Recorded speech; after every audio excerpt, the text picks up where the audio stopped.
Hi everyone, it's Norman Kochnick here on Eyes on Cricket with Norman Kochnick. As per usual, we've gone through an amazing test match. It was in fact the second test match between India and England at Lord's, St John's Wood, the area of London where Lord's is, very close to where Abbey Road is, where the Beatles also emanated from. In fact, Paul McCartney lives around the corner still from the ground apparently, and at least has one of his residences there.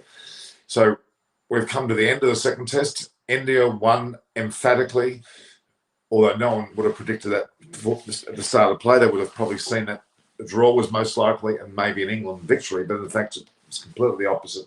India turned it into a match where they could only win, England could not win, and draw was the one that was likely to happen, but India did not allow that to happen. They got England all out for a mere 120. And I spent a lot of hours on the live broadcast. In fact, I broadcasted 2 hours of the first 2 hours of play, and that was exciting. I enjoyed that immensely. Ball by ball. Many people actually turned their volume down, watched the game on television, but they also, for my luck, they listened to me talk. So that was great. And I was able to do a ball by ball while they were talking. So let's just recap on, we'll have a debrief. We're going to go through some of the players and the two sides. We're going to also look at the way that the match panned out after the first match was drawn, of course, at Trent Bridge by way of rain. And look, really, you'd have to think India would have won that match as well, which would have put them 2-0 up. They're currently 1-0 up with 3 test matches to go. Quite frankly, Sunil Gavaskar himself, the former opening batsman of India, has stated that he thinks it may well be 4-0. And look, I tell you what, England have imploded somewhat. They've got injuries. They've got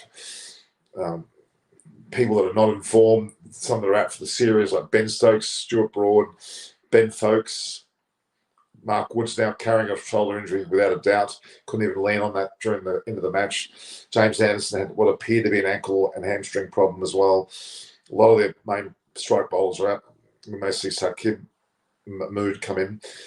Anyway, just recap the scores. Now, I'm going to be joined today by 2 people, maybe more, but certainly the plan is to have former England spinner, of course, of great note, Monty Panesar joining me very shortly, along with our regular Aparna Saini, who's got her show called Cricket Conversations with Aparna Saini. So they're going to be joining us, and I'll have a bevy of other hosts. Hopefully David Graveney comes on as well. I'm hoping he comes on.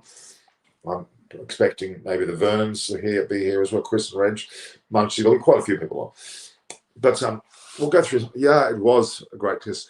Milan, hello guys, nice to see you all again. Milan, you've been with us many times before. Where are you based? Are you based somewhere in Europe? I think you're based in, is it Austria? Or I'm not sure, confirm. Suman Shastri's back in. Hi, everyone. Fear of Banstead boy came true. Indian one at Lord's. Well, he's not around though. He'll be here. He's got to work too, guys. I'm not going to be just making a question answer scenario, but yeah, Shastri, Wood has a shoulder injury. I think so. You're right.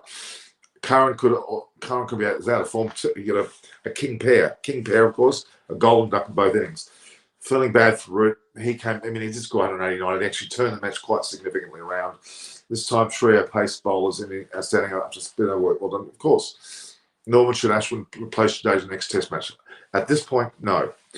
Next match, you have some predictions. Look, I'm actually quite certain that India will be in a large momentum swing.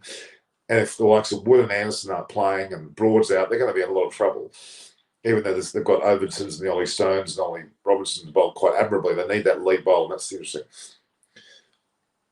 On the dinner batting, okay, fingers crossed India wow again after the Gabba test. I love to see your reaction when you win at Lord's. It was great. We're looking good in the beer. Thank you, Samir.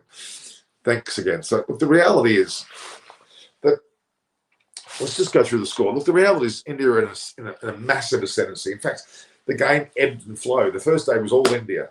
Second day was mixed, but probably a touch towards England. The third day was definitely England's day, with Root getting 180 and they were in the lead by 27 runs, which was a bit of a shock with their score 3-0. And then the fourth day, of course, India clawed some of it back, but England was still somewhat in the ascendancy. And the fifth day, it was expected that it would either be an England victory or a draw, and India would be unlikely to win. Well, it flipped around. So let's look at the score.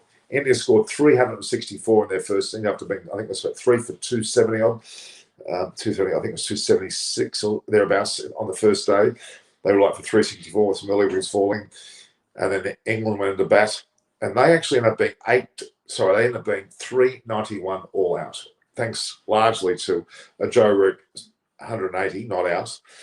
They went 27 in front. Then India went into bat, and they were if I can remember, they were 6 for 181 at the end of the fourth day's play. Only 154 in front. We were all concerned whether we were getting anywhere near 200, whether 220, whether the punt would get out, whether the tail would fall. We forgot very quickly how the tail batted particularly well in the first test, where they scored a 278 with some 70-80 runs towards the end of the innings there that were basically the tail. With Bumrah, that case, I think, batting well. Well, this time around, they were 6 for 181. They inked out 117 on that last day, 117, with an 89 unbeaten partnership between Bumrah and Shami. Quite incredible to get 8 to 298, which meant they were in the lead by 271, and England inevitably needed 272 to win. Let's just have a quick look through that last innings. Of course, Pujara and Rahane got 45 and 61 respectively. Did a good job with the 100-run partnership on day 4. But day 5, saw punt 4 for 22, a bit disappointingly.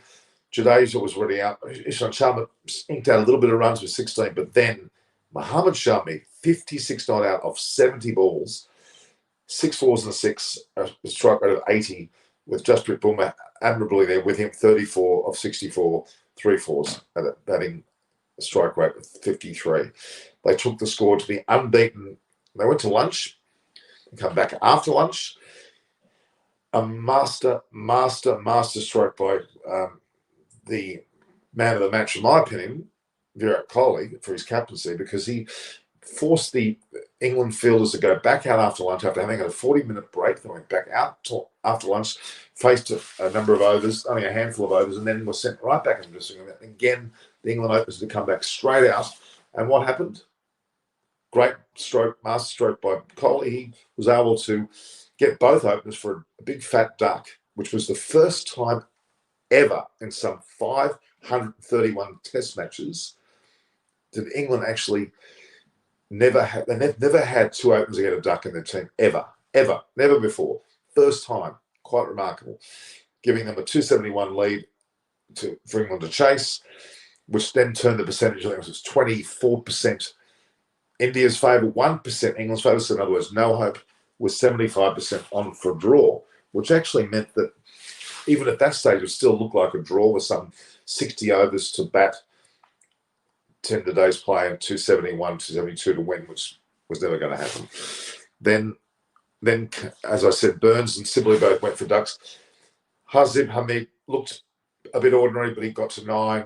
Joe Root was going to be the stumbling block. He was there with Bairstow, but I'm afraid Bairstow went cheaply with LBW was Charmer. Then Butler was left with Root, and eventually then Root fell, and the score at that point was 5 for 67 when Root was a mess after 22 overs. Noah and Ali joined Butler and gave some stability. They inked out to 90, and then twice over, Sam Curran got out for a golden duck in both innings, which gave him a so-called king pair. Ollie Robinson, Mark, was not much there for him. He was chastised big time. In fact, at one stage, Butler and Robinson were doing okay. They were steadying the ship, and they were trying to get rid of those last 10 or so overs. But then Robinson left, and then Siraj took over. And not only did he get Josh Butler to a great delivery, he then got James Anderson bowled as well. And India got England all out for a mere 120 in some 51.5 overs. So they had 8.1 overs spare. So you get them all out, and they did a great job. 51.5 overs, you wouldn't have expected England to be all out for 120, would you? They were. So that led to the result of a victory to England. Sorry, I'll repeat that. A victory to India.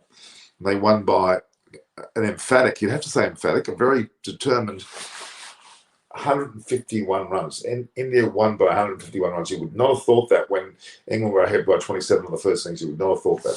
So several key factors in the match, which I'll talk more hopefully with Monty Panesar and Apana. Some key factors. KL Rahul's opening innings, first innings of 129, which actually won him the man of the match, which was quite incredible. We've been joined by David Graveney. How are you, David? Well, at least I can hear you today, Norman. You had too many people on your call. Yeah, I think that may have been it. Or was it maybe England was suffering from a bit of shock factor to the airways as well as the people? Shock factor, I mean, deep despondency. But they, I was just, David, we'll get your thoughts, but I mean, in particular, the fact that in 51.5 overs, England could only get 120. That was one hell of a shock, wasn't it? It was an incredible scoreline. They were blocking once Joe Root was out, so that was what was happening. So, but they were outplayed.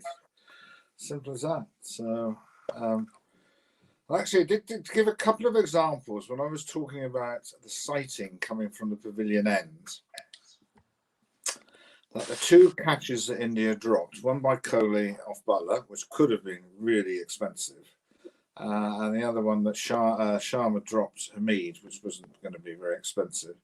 They burst through their hands through speed more than anything else, as if they were done by the speed of the ball. So, but anyway, they were just shows how advanced Indian cricket has become. They are not intimidated by the physical battle. In fact, they can dish it out and still focus on what they're trying to do. And England got massively sucked into, oh well, we're gonna, whether he ran through the crease or not is immaterial, really. And if they look at themselves in the mirror, they say they haven't done the same thing from time to time to soften up the opposition. So, but at the end of day 4, when India were 154 in front, yeah, and the discussion I think we had and collectively we had was around, can India get anywhere near 200? Yeah, 200. Maybe they might get to 220. There was a lot of doubt. I'll give you a quote. So I own up to my quotes, Norman. I said if India are in a position to declare, they would have won the lottery. So that's how far away it was. So you're talking about a bloke who averages 3 and the other guy lasts 8 balls. And so why did they fan out all the field? I don't understand what they were trying to do. And there's some pretty sensible people out there. So, well, it was a very defensive field placement, wasn't it? It was a deep point, a deep backward square or forward square. That was very defensive. They were giving the impression, I think they were giving the impression that 200 was enough with that defensive field. And in the end, you've got to try and bowl people out. And so you've got Anderson not taking a wicket in the second innings. You then have Curran, who has got match figures of 1 for 120 plus a king pair. So he's not going to be looking back on that fixture as you're showing highlights of him running around the pitch, having got Kohli out to what was a pretty innocuous ball and just a terrible shot by Kohli, really. So, I think there's one camp going to have to do a lot of thinking. There's the other camp, which is the two batsmen that we were talking about. They've redeemed themselves. Pujara's, if that's the way he set himself out to bat, and that certainly was the feedback coming through from listening last night, that that's the way he plays now, which is not going to bring in lots of crowds, but it does a job for the team. Exactly. I mean, again, we'll go back to the start of the 5th day or the end of the 4th day.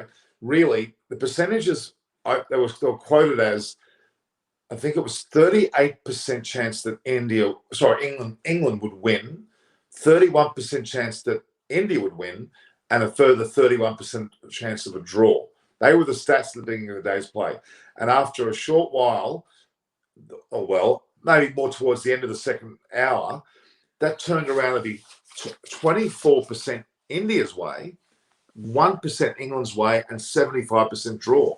Even then, even before the start of the England innings, they were earmarking a draw to be the result for those 60 overs they had to face. Yeah, well, that period of time, 60 overs. But if you get the opposition, I don't know what it is, well, certainly 2 for 2, that does make a few inroads into any batting lineup. So, yeah, it was, and the atmosphere was really good. Lots of Indian supporters there.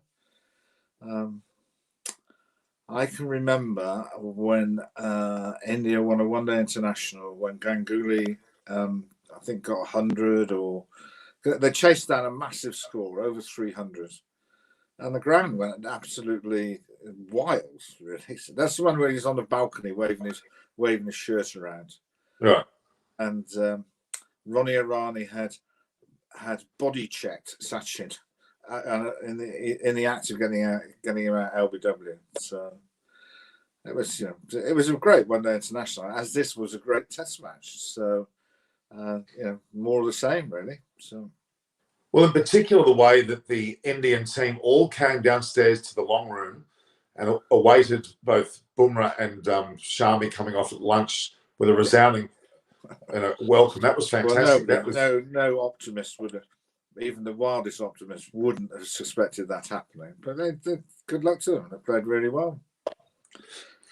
And actually, Kohli's captaincy in allowing the two batters to go back after lunch, only for a split second over a few overs, forcing the England batsmen to have to go out in their fielding gear, so to speak, then head back and then in their batting gear, which subsequently led to both openers being dismissed for that. I think that was a ploy to eat up another 3 overs, I think, more than anything else.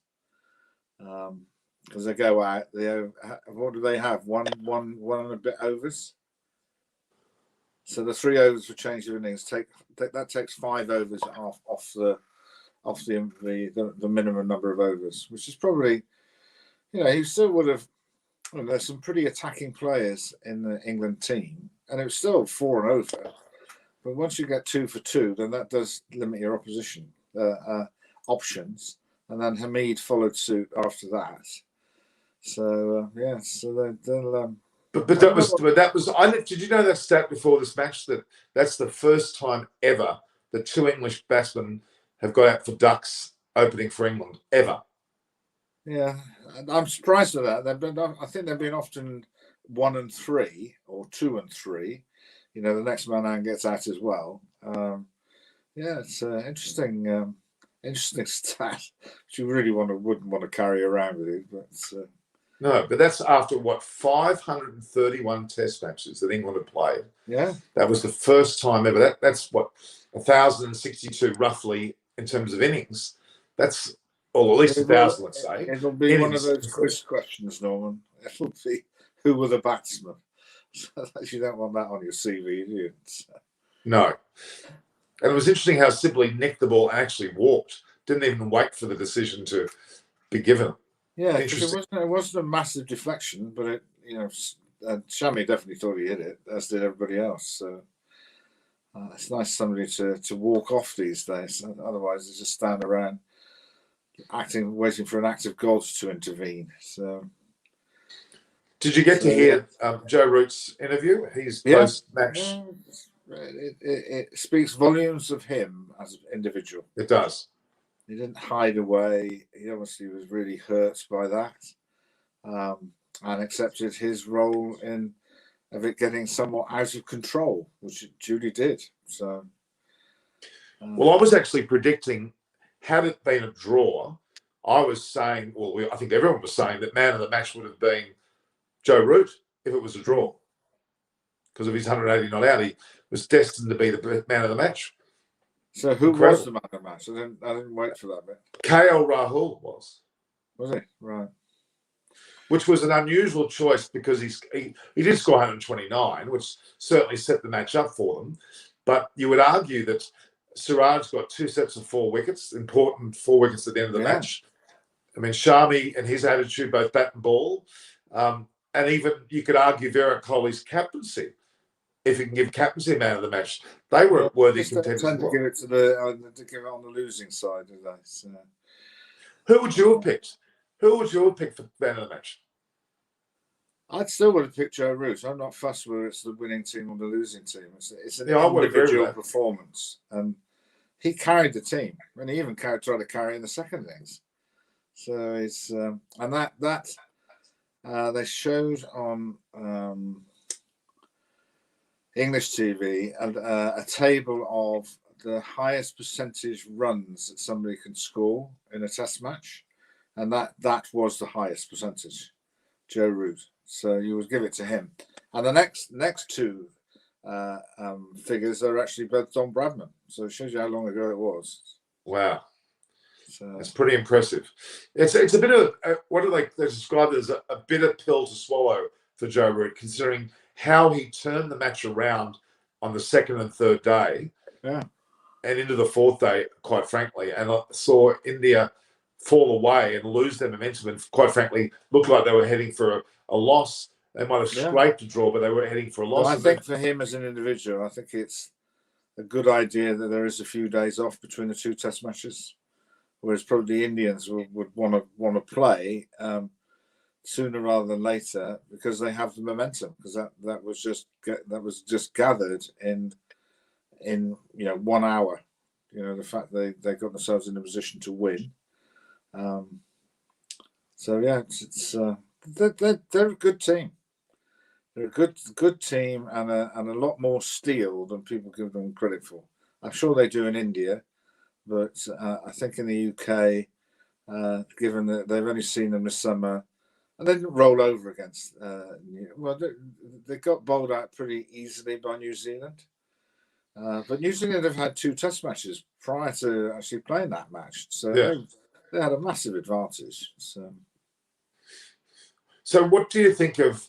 Okay, we'll get into team selections. I mean, we're way off having to do that, but this actual squad that was picked by England was picked for the first two Test matches, wasn't it? It wasn't for the whole 5 Test matches. Not sure the period of time. I think they just picked a big squad, and this was more in terms of COVID regulations.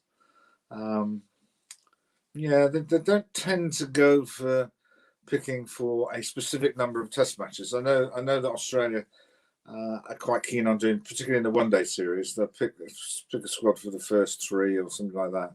England have followed suit as far as that's concerned. It might be the case, Norman, that actually, because the gap between the second and the third Test is actually quite a big gap. So it gives people time to reflect. I think the England hierarchy might have a bit more time. They might need a bit more time to reflect than the Indians. Indians, I think, have just got to ensure that their players are fit more than anything else. So there's a good set of questions coming through here. Okay. Who are the other options? Seam bowling. Sorry. What is the if they wanted to? It was intimated by Sid that they would have to rest Bumrah at some stage because of his overall fitness. Does he not like? But not yet, I think. Sorry. Not yet. I think they'll allow him to play the third Test. Yeah. And it could be the fourth that he's out and fifth he's back in, or I don't think it's early in the series. It's more later in the series. The reality is that Bumrah's come out quite healthy out of this match. Yeah. So has Shami and Ishant, and even the likes of Siraj have come out quite healthy. Well, Siraj is a bit of a trump card, really, because he's magnificent. He's prepared to get in the faces of the opposition. So Bumrah's way of doing it is rather cute, really, because he tends to smile at people quite a lot, and then hit them on the head. Well, at this point in time, it's unlikely that India will change this side at all for the next Test match. Well, particularly if they're going to Headingley. Yeah. The only ground, well, the other two grounds they might, in terms of being the Oval and Old Trafford, if that's the case, because they have a reputation of spinning. Oval in particular. Right. So that's probably where Ashwin will figure more defiantly. If they have any input in terms of the wicket. if England have some input, I would imagine that they would probably still want it to seam, because I don't think their experiences during the winter will have told them, trying to enter in a slow bowling contest with India, you are going to lose. So they will try and keep the grass on or whatever, make it as quick as they can. But their options, once Archer got injured, that actually took away a real major option for them in terms of hitting them with speed, because he is seriously quick. But it's interesting you talk about bowling lineup, you talk about the Indian lineup, whether they're fully fit or they may rotate or rest some of the players. The reality is it's only Shardul Thakur who was out of that match due to apparently an injury, and that's why Ishant Sharma came back in. So Shardul Thakur will figure into the squad of 12, 11 for the next match, and that will be the only possible change. It doesn't look like Ashwin's coming back in, and it looks as though if any changes to occur, Shardul Thakur will come in at the expense of one of the bowlers if they're not up to speed. But more importantly, so really India's side's almost identical to a player. There'll be no changes. They won't drop Rahane or Pujara. They'll keep Jadeja and they'll keep the batting line, of course, with Rahul batting so well. But the more of the concern, and this is where, David, you can come in quite strongly, is the England makeup. I know they've got some time to reflect now and sit back and have a good look at it, but Sibley has to be a concern. I'm afraid to say Sam Curran might be a concern too, in terms of the way that they played. Not that Sam Curran's not a great player, he is, but he had a pretty ordinary match. The comment on Sam tends to be two extremes. If he has a really good game, he is the glue that keeps the team together. They can't keep him out of the action, and that's when he's doing well. He does, he would do a Sammy. But he's got a lot more ability to do that. No doubt. And if his bowling operates properly, then he can be a handful. The reverse. Well, the reality is that Chris Wokes looks like he'll be back for the third test. Yeah, if he doesn't get any runs and the ball doesn't swing, and he's innocuous, or seemingly innocuous. I did think in the first innings he bowled really well without any luck. But the figures can't lie the figures. 1 for 120 and 0 and 0. Now, do you drop somebody on that basis? I think if they had the likes of Chris Wokes is also a key person missing. Well, he's back for the third test.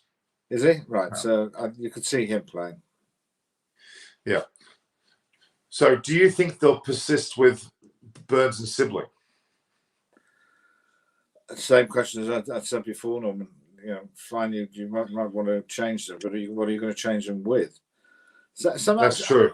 Some options came up in the paper that I hadn't really thought about actually, which was they've got the likes of Pope, they've got the likes of Milan, all of whom had a little bit of success playing. So they have got some options. And Milan is definitely an option. One of the things being suggested in the paper that Hamid goes to open, which is what has been suggested, and then you bring in Milan at 3, which actually somehow they've got to try and get Crawley to get some time at the wicket and against the red ball. So those rounds of championship matches aren't that far away for him to, because he would only probably need one game, Norm, just to get his as Joe alluded to, his rhythm back, because it tends to be a rhythm thing when you're batting well. It was interesting. Adam Hollioaks just apologised. He's not able to make it, but he was planning on being here. There was a comment that our Parnasani said, which I thought was quite cheeky. She said her terms were "root has been uprooted," which I thought was rather cute. I'm sure she would be very. I bet she was very excited at the prospect of India winning, which is quite right. Well, she was quite happy last night, as you saw. Where did that come from? India or America or What's that? The comment? where was she? In India? No, a partner. She lives in Australia. She's Right, Indian, but she's all right. a partner's saying is actually based. A partner's based in Sydney. She studies at university here. She's studying a combination of law and IT degree, but her parents are based in Delhi, and she her dad is actually the Minister of Communications of India, a very high-powered person, and ironically, also she is a state-level tennis player, and Right. was vying on playing or representing India at various things like Commonwealth Games or various tennis tournaments, but she opted to study in Australia. Since she's been here for a few years now, I think 3 or 4, probably close to 4 years now, she's studying. So I actually met her in Australia. She was a friend of a number of the cricketers that I knew here, despite being a tennis player, and she wanted to be a part of the media cycle. I said, come along and join me. And she's been doing that since about October, November. And now she's got her own YouTube channel and she's doing really well. Oh, I saw that. So, yeah, she's doing really well. No, she's great. She's turned out to be really good. So hats off to her. And her dad's very proud of her, of course, being a Minister of Communications in India. Yeah. Her being involved in media and communications here while she's studying is a bonus. So and she's joining us in a minute. She's just messaged me that she's joining. Monty's a bit late. Adam's got so many good things going. He's got a boxing stable of people. He's got several things going on. He never sits still. So. No, he doesn't. He doesn't. He's a great guy. Monty's meant to be joining. Monty's been messaging me all afternoon saying he'll be joining. So he might be a little bit late, but he wanted to start earlier actually, but he's not as busy as he was the previous days. But David, I really appreciate your commentary. People look forward to you joining, as I said. Let me just answer some of these questions. Let's listen to these questions. Some questions. Okay. Okay. Only Joe Root and Anderson gave their 100%. Others performed ordinary. It's a fair comment. There was a fair degree of poor form out there, especially with the bat. I would challenge that by saying actually everybody gives of their best. Sometimes the end product is not what they want, or the opposition stop them. But I can't see anybody England. You know, there's been a bit of dispute about the domestic season in the UK, and Essex are playing sort of a final of a 50-over tournament, and the people are saying, "Well, what's the point of playing this or whatever?" And the captain responded and said, "You can't say that, because once you put on a shirt for Essex, you try 100% once you cross that white line." And I'm sure that has to be the case. More so at it has to be at Lords. It's just that sometimes the game doesn't go in your direction. You know, I'm sure Sam didn't mean to get out for naught in both. Oh, of course not. He got great balls, and he'll be devastated. But he's the type of bloke who will bounce back. Who could replace Burns and Sibley? As I suggested before, I think there's a bit of a variation they could do. Hamid, and I might be wrong here. I've never, as a captain, differentiated by 1, 2, 3, because number 3 could be facing the second ball. Yeah, exactly. Or he could be waiting a day and a half. That doesn't necessarily happen with an England team. So my options would be, and the options I'm sure they're considering, is that Hamid might be an option to move up, and then you've got the likes of Milan, Pope. Also has had a bit of a rocky road. He's now just come back, but he hasn't got too many runs coming back. So you would want to select somebody who's in reasonable form. The only problem is the reasonable form is in white ball cricket. So you're going to have to have a bit of a punt. But I do accept the point that Hamid is, his form has been as an opening batsman. I still think that the Indians will still cause him massive problems. But those are a couple. I know the figures related to Crawley are horrendous, but there's just something about the way that he bats that I think would be a real challenge for the Australian bowlers in the Ashes. I just think the line that they tend to bowl just will free up Crawley a little bit. Oh, I think Crawley's suited for Australia. I don't think there's any doubt about that.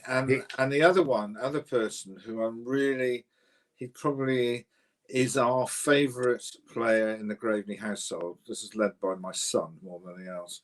Is James Vince. Yes. Who looks just like Michael Vaughan and plays in the same manner. And the franchise he's playing in is doing really well. And he's played some innings like he played in the Big Bash. And those innings in the Big Bash, Australian fans would have said, how is this bloke not playing for England? Because they were, I think he would respond to Australian type wickets. And in the manner there's no reason why they can't bring Vincent Crawley on the tour in the squad. There's no reason why they can't do that. Yeah, and the reason that, if you go back to when Michael Vaughan really broke through, when he got a number of big hundreds, and he started pulling Glenn McGrath off the back of a length that he bowled for 15 years and nobody could sort out. And James Vince plays that type of a shot. So wow. What's worthy considering? If you blinked, you didn't know who it is, you would think that's Michael Vaughan reborn when you're seeing him scoring some runs. So to answer Shay's questions, those are the types of players I'm sure they'll be considering, but they'll also balance it up against, we want to give people, be consistent, but there comes a time when just for the sanity of the individual, that they need to just be stood down for a while, and that might be the case now. Well, what else would I think? Because there'll be a lot of, be assured that they won't be rushing to social media, because there'll be lots of debate about where they are. Now, there was a fair bit of verbal spat on both ends. I mean, there were occasions when Butler and Anderson were, you could argue, going hammer and tongs with Bumrah and Shami, and then vice versa. Siraj was doing it with Robinson. There was it, and obviously then Virat Kohli with Anderson. But that's part of the game. Yeah, no, but I would have Siraj as he's quite a spiky lad, isn't he? He's quite keen to give as much as he gets. Oh yeah, which is good. Yeah, I think it is good. It's all part of the game. So actually, I was impressed with Robinson. He didn't take a backward step either. He certainly gave it right back. No. Well, he's got quite a track record. He has. 180 gone in vain. Well, yeah, you score 180, you're captain, and you also, I think, top scorer in the second innings as well. Yeah, you would be disappointed, but it's very good. And the press, he's talking the collective responsibility. Got to get more partnerships. But he has a poor team. Not sure it's a poor team. It's a team that's not playing very well and desperately short of confidence. But it seems like but they really, at certain stage of this match and the previous match, they were in front at certain stages. So it's not as if they played poorly all match. They were not up until the fourth day. They were well and truly. That reminds me of quite a lot of series against Australia when we were in the series. This is the Mark Taylor, Steve Waugh era when Australia were awesome as a side. Is that you felt you were in the game for 2.5 days, 3 days, and then they pull away by doing something, and then the margin at the end is just extraordinary. It can be 200 runs or whatever. And I didn't think this game was the margin of 150 reflected the closeness of the game. Because actually, when it started on that day, England were marginally in front, I would say. But absolutely, to be able to stay in, they had to have batted a fair percentage of that first session. Well, they even went beyond that, and they also scored runs at the same time. And that was 6 for 181. That actually, as well as Pujara batted, the fact if you don't score any runs, you're not hurting the opposition. If there's enough time in the game, they'll just go along with that for a while and hope you make a mistake, which in his case he did. Oh, again, Kohli himself said they were wondering whether they would get anywhere near 200, 220 in front. They were wondering whether they'd get that far as a team. And they went to 271. And that momentum swing certainly occurred. And England became more and more, you would argue, defensive, not only in their field placements in the first two sessions, but also in the batting. It would have just stabbed them in the heart, Norman. It would have just not been in their equation or anybody on that ground other than Shami and Brumbara's nearest and dearest would have expected them to do that. Nobody in that Indian dressing room would have thought they would do that. They might slog a few or whatever, but that's it. Well, they played some pretty poor shots early on. Any of them could have went up the air and they could have been out. Well, they were aiming one way and it flew off the other way, but at least they were. Exactly. Yeah, but yeah, everybody creates a bit of that, which is good. But even towards the end, Shami started to play half-decent shots. No, he did. Well, there was some nice hot volleys to be hit. So true, but there was some shots where Shami was really, fancying himself to go on, and the fact that they came back after lunch, that must have really annoyed the English fielders. They must have been super annoyed because that would, and the fact they went back off so quickly would have really thrown them in a disarray. And I thought that was, I'm guessing that was Kohli's decision, and that was quite a clever bit of captaincy. Let's be honest. But as I said to you before, the fact he went out for one more over meant that would have meant 5 overs being taken off the available overs. So if they come off at lunch, the change of innings it's absorbed in the lunchtime.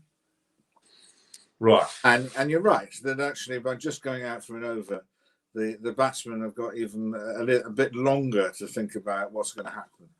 If they knew that you've declared over lunchtime, then they've got plenty of time to think about sort of what are the problems going to be posed when they go out and have a hit.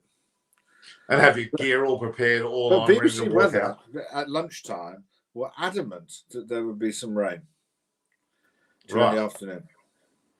And even on the radar, it talked about rain. Because at the present stage, there's sort of like banks of drizzle flying around the country. So actually, when the BBC commentator did his review of the morning session, he was doing it under an umbrella. So now, Monty only a few minutes ago said he'll be back. He's actually messaged me saying 10 minutes. Now that was about 10 minutes ago, so he's due any minute now. Right. And a partner's having computer problems. She's opening up my link and saying there's a virus. I said, well, it's not because of my link, thank you very much. So she's coming, she's playing with her things. They're both coming. All right. It's interesting. I know we're not nowhere near the Ashes yet. We've still got 3 test matches to play here. I don't know whether England are playing any test matches between the last match here and the Ashes series. I'm guessing they're not, because IPL and World Cup are in between. They would have gone to Bangladesh, and they're playing a very short T20 series before the T20 World Cup, and then they go to Australia. Right, so they are playing a T20 short. They are going to play that T20 series? Yeah, before they're playing against Pakistan. Right. But so they are playing in Bangladesh, or they're not playing in Bangladesh? No. That's I cannot go.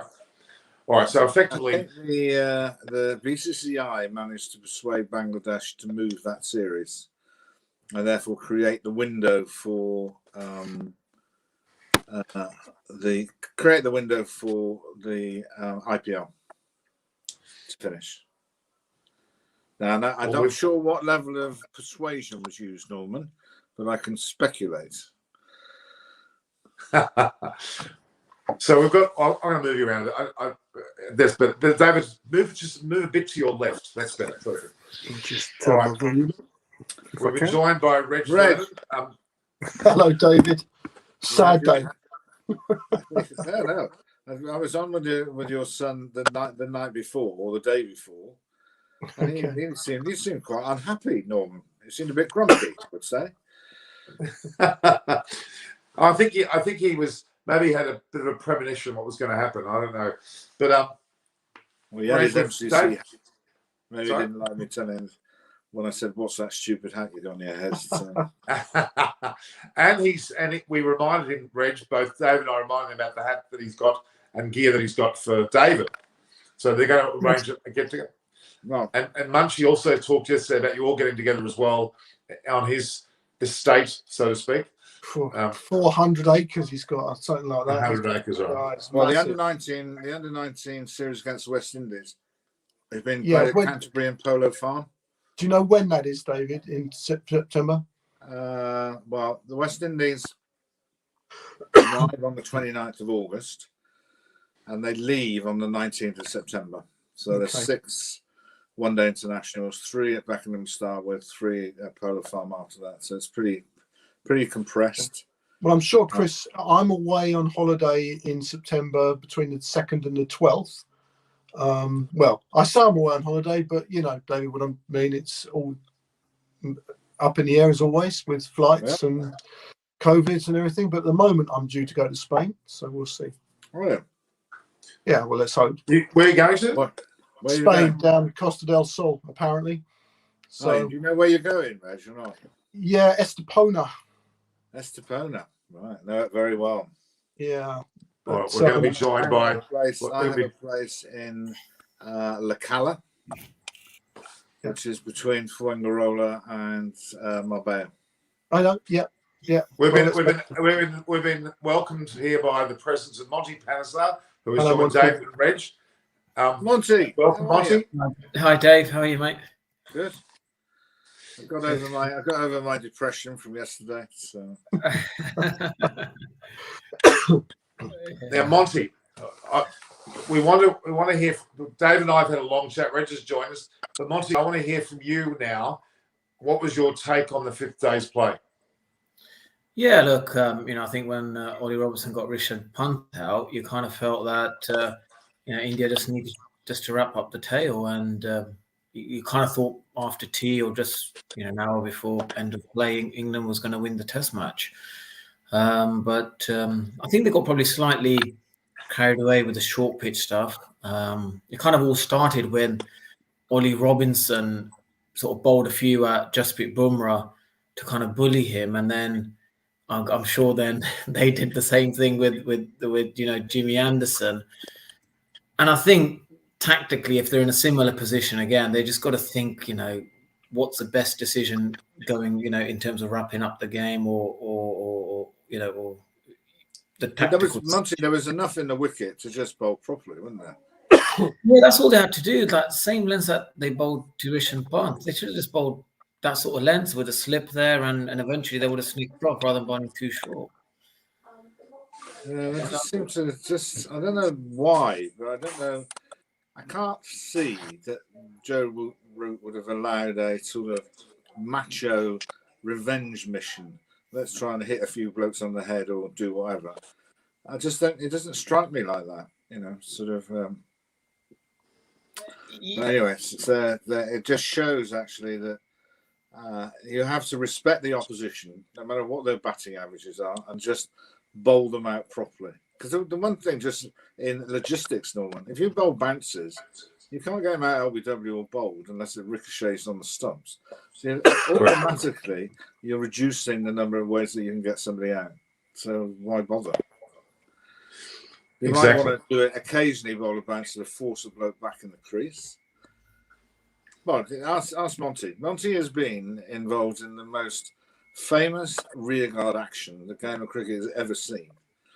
Exactly. Contributed to winning the Ashes, and to this day, that also Monty played brilliantly, as did Jimmy.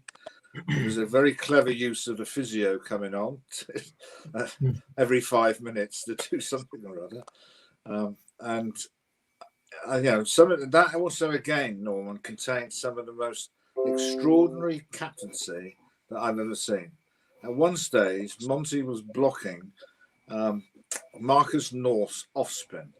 Not wishing to be disrespectful to Monty, I think even my wife could have blocked that because it was the slowest off spin you've ever seen.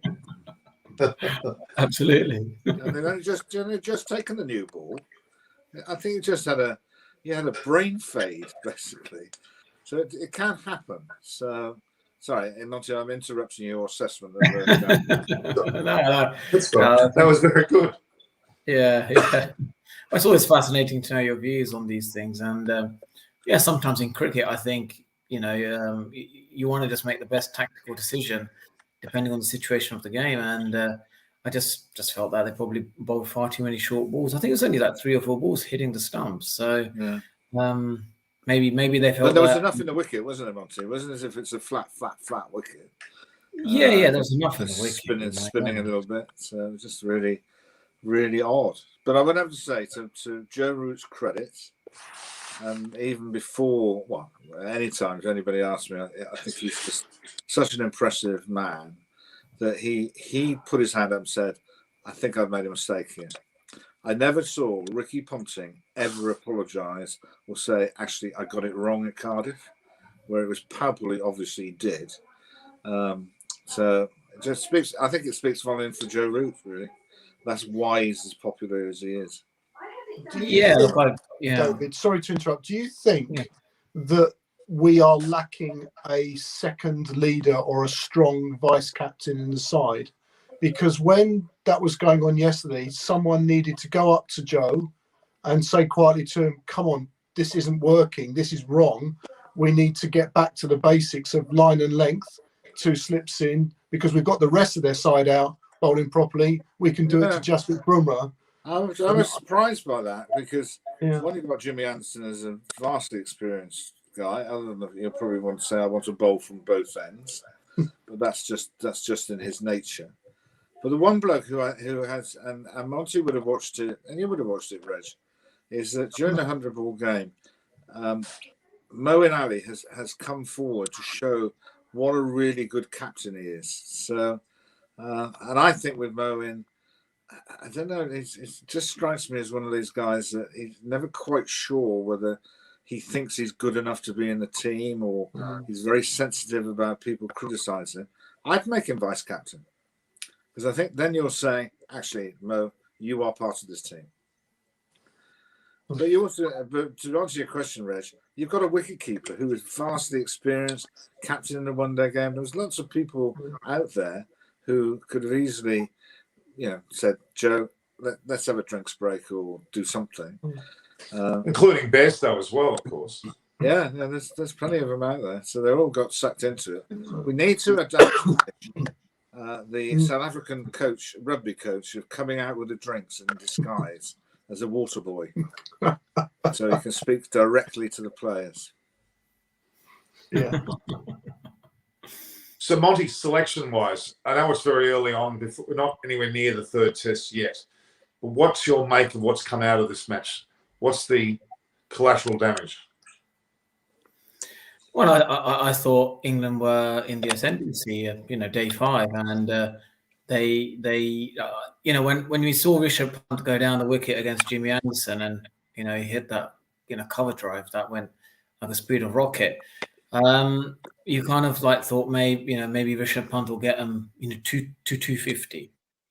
But if we get him out early, then I'm sure England should wrap this up, and the lead of 200 is sort of quite gettable, with the likes of the strong middle order that they had. But I'm not sure where the communication come from, to attack one of the Indian fast bowlers with bouncers.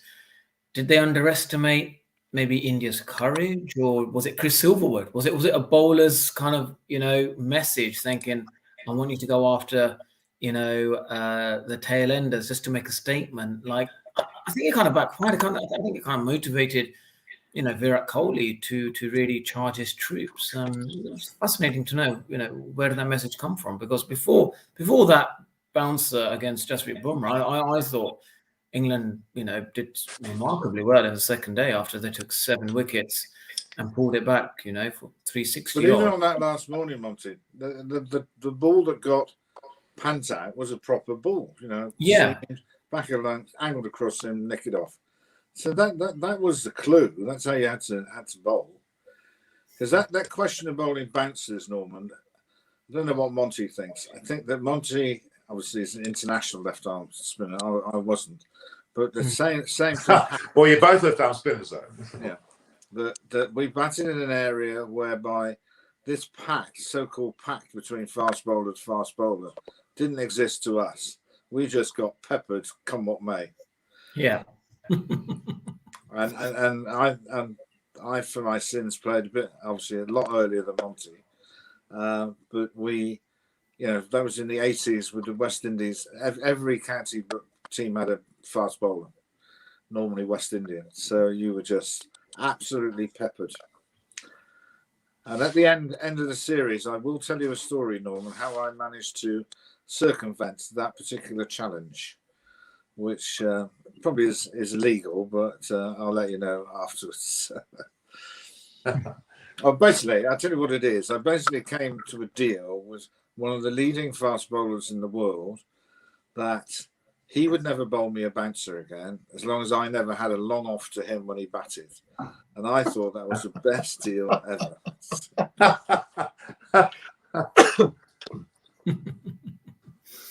Well, Aparna's trying to join. She'll be here in a second. She's just getting her computer sorted. All right. Now, but in terms of the bowling lineup, of course, Mark Wood was certainly carrying an impact injury towards the end of the match. In fact, he went off, didn't he? He couldn't put any pressure on his arm, despite the fact that he still bowled deliveries around 150 kilometres per hour, which is amazing. But he could not land on that shoulder. He couldn't put any pressure on that. Is he going to recover in time with 8-9 days to go? He may not, which would mean it's not his bowling arm, is it? It's his left arm. It is. It's his bowling arm. Yes. All right. Well, it's a very brave bloke to get out there and keep bowling, which he did.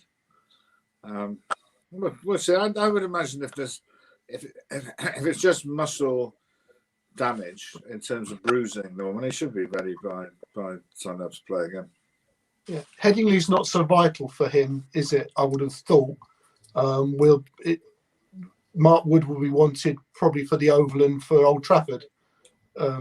As well, the Oval used to be quick and bouncy, but not so much these days. But they're the bouncier, quicker wickets. Yeah, Headingley would be normally, well, who knows what these days. Be looking at seam and swing tend to be. Well, you need to fix the ball up, Reg. That's yeah. You need to get people to drive. Chris Wokes will come back in surely at Headingley. He's a straight in, isn't he, for Curran, I would have thought. Hello, Aparna. Hello, Aparna. Hello. I get to speak to you today. How are you? Good to see everyone. Full house. Yeah.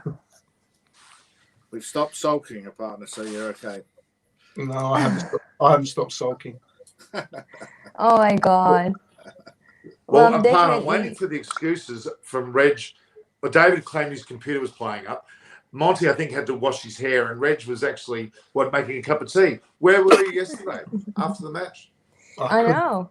I saw Munchie was on. I thought, well, when you've got someone as knowledgeable as that, I can't add to Munchie. Yeah. Where's Chris? Chris is playing. Chris is playing. Apparently, he was sulking before the game started, let alone after. Oh, well, I would believe that 100%. Is there, Norman and everyone? I want to put this to everyone here. Have we got nothing in England as in batting talent? Absolutely nothing. That's those top three. I'm telling you, it's just awful, bloody awful. We've got to have better. There's got to be someone better, hasn't there? Monty, what do you think? Look, I think, with Haseem Ahmed, who's averaging 45 at Notts and scored 100 opening the batting at Durham against India, why isn't he opening the batting? And if David Malan, who I think plays the short pitch bowling probably better than some of the others out there, especially with the Ashes coming up, I think you need batters who can play, fast bowling, the ball that bounces above the hip height. So, David Malan maybe should possibly come in there, at 3. I think Headingley, is his home ground as well. So if there's an opportunity to bring him, I think that could be one sort of option. Ollie Pope is another, who I think after Joe Root, everyone's sort of saying that he may become, the next, bright hope in English batting. So I think it could be either between him or David Malan. But I think with Don Bess, whenever we look at sort of international cricketers, whenever we play together in a team, we always felt that as long as the 11 players are evolving, we kept on playing. And even, I'm sure David Graveney would when he's selecting players, I'm sure it comes to a point where they think, I can't see any more improvement in this player, and then they kind of, maybe give him 1 or 2 games more, but eventually they decide that we can't see as much improvement. And that's something, David, what do you think? Did you think Dom Sibley kind of reached his sort of peak now, or can you see him improve? Well, I've said, not in your presence, Monty, on the other things, that I've always found batting the most difficult thing to judge, because there's so many other factors that come into it, like an unplayable ball, an umpiring decision that isn't right, being run out by your opening other partner. Whereas you and I playing our trade as a left arm spinner, even if we bowl the most shocking ball of all time, it can only go for 6. And we actually still have the ball in our hand, the following ball. So it's a bit easier to judge bowlers. I think the batting thing, and I think that I can remember talking to Ian Ward after he played a few test matches, unluckily for him, all against Australia, that he didn't realise the scrutiny that which you come under, and this is even without Jeff Boycott being one of the pundits, that actually your technique is absolutely taken apart, and it needs somebody of mentally strong enough to be able to and that the only advice I could ever give to blokes who were struggling a little bit, you've been picked in the team because of the way you play. Don't ever try and change the way you play just because you happen to be on a different stage. Just play the way that you naturally play. But I think sometimes with the media pressure can overwhelm people, and that's the time I think you need to just intervene. And some of the best players, Monty, have all been left out, as you know. You go to the Australians, Ricky Ponting's been left out, Steve Waugh's been left out, where people have just intervened and said, actually, I think a rest is as good as anything, just to take the pressure off your mind. That I can remember. This is for Reg and a partner that a left arm spinner who played county cricket was so distressed about the way that he was playing. And Monty and I can allude to this, that when you play in a match, and let's say Jadeja would be in the same position, and Mo if the wicket spins at the end, you normally these days only have one spinner, right? So if it seams around, there's normally about 5 blokes who can bowl seam, and if you have to bat, then there's also numerous batsmen. But when it spins, it's normally down to one bloke to do it, and that is an enormous pressure, even at county level, let alone test match level. And this poor individual, who then never really bowled again, he basically set his alarm clock, or got reception in the hotel to ring him every hour on the hour, so that the night went a bit longer before he actually had to go out and play the following day. That's how bad it can get in terms of mental pressure. And we've all had it in our careers. And how you cope with that, and who helps you to do it. But such is the way of sports, Norman, that actually you go out there and you're maybe feeling at your lowest, and you get a wicket in the first over that you bowl, and that all that cloud that's over your head dissipates. But I just think it's really hard when you're batting. There's so many other things that can happen. So I think the management they'll sit down with it. They've got Sykes in the team. I don't know, Monty, was there a Syke in your team when you were playing for England? Yeah, look, we always had a sports psychologist. I think sometimes people fear who they place in the team, and they would rather say everything is perfectly well, physically, mentally. But I think we're seeing more sports people being honest about the pressures of international sport, sometimes it's good that they the likes of Ben Stokes, which I'm sure Joe probably would like to see him back fit again, but it's an interesting dynamic, Yes, look. It's harder and even little things like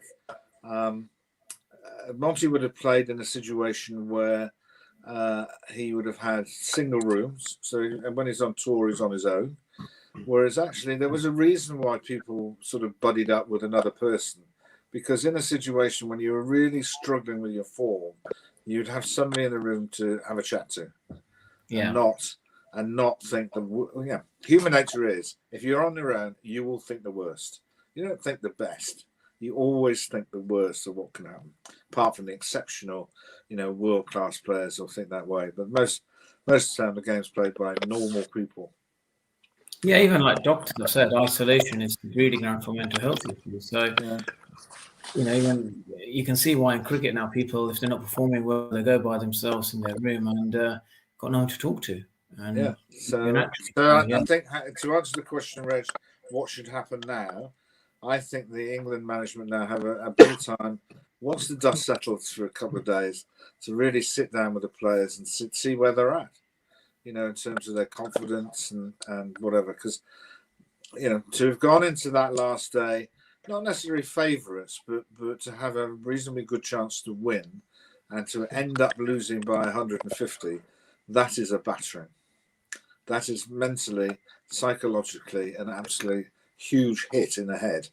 And, that takes a bit getting over. So we shall see. Yeah, well, Sonal Gavaskar come out and said that he thought that this may lead to a 4-0 drubbing. Is that too serious? Rubbish. Yeah. Well, it's Glenn McGrath time, isn't it? 5-0 Australia.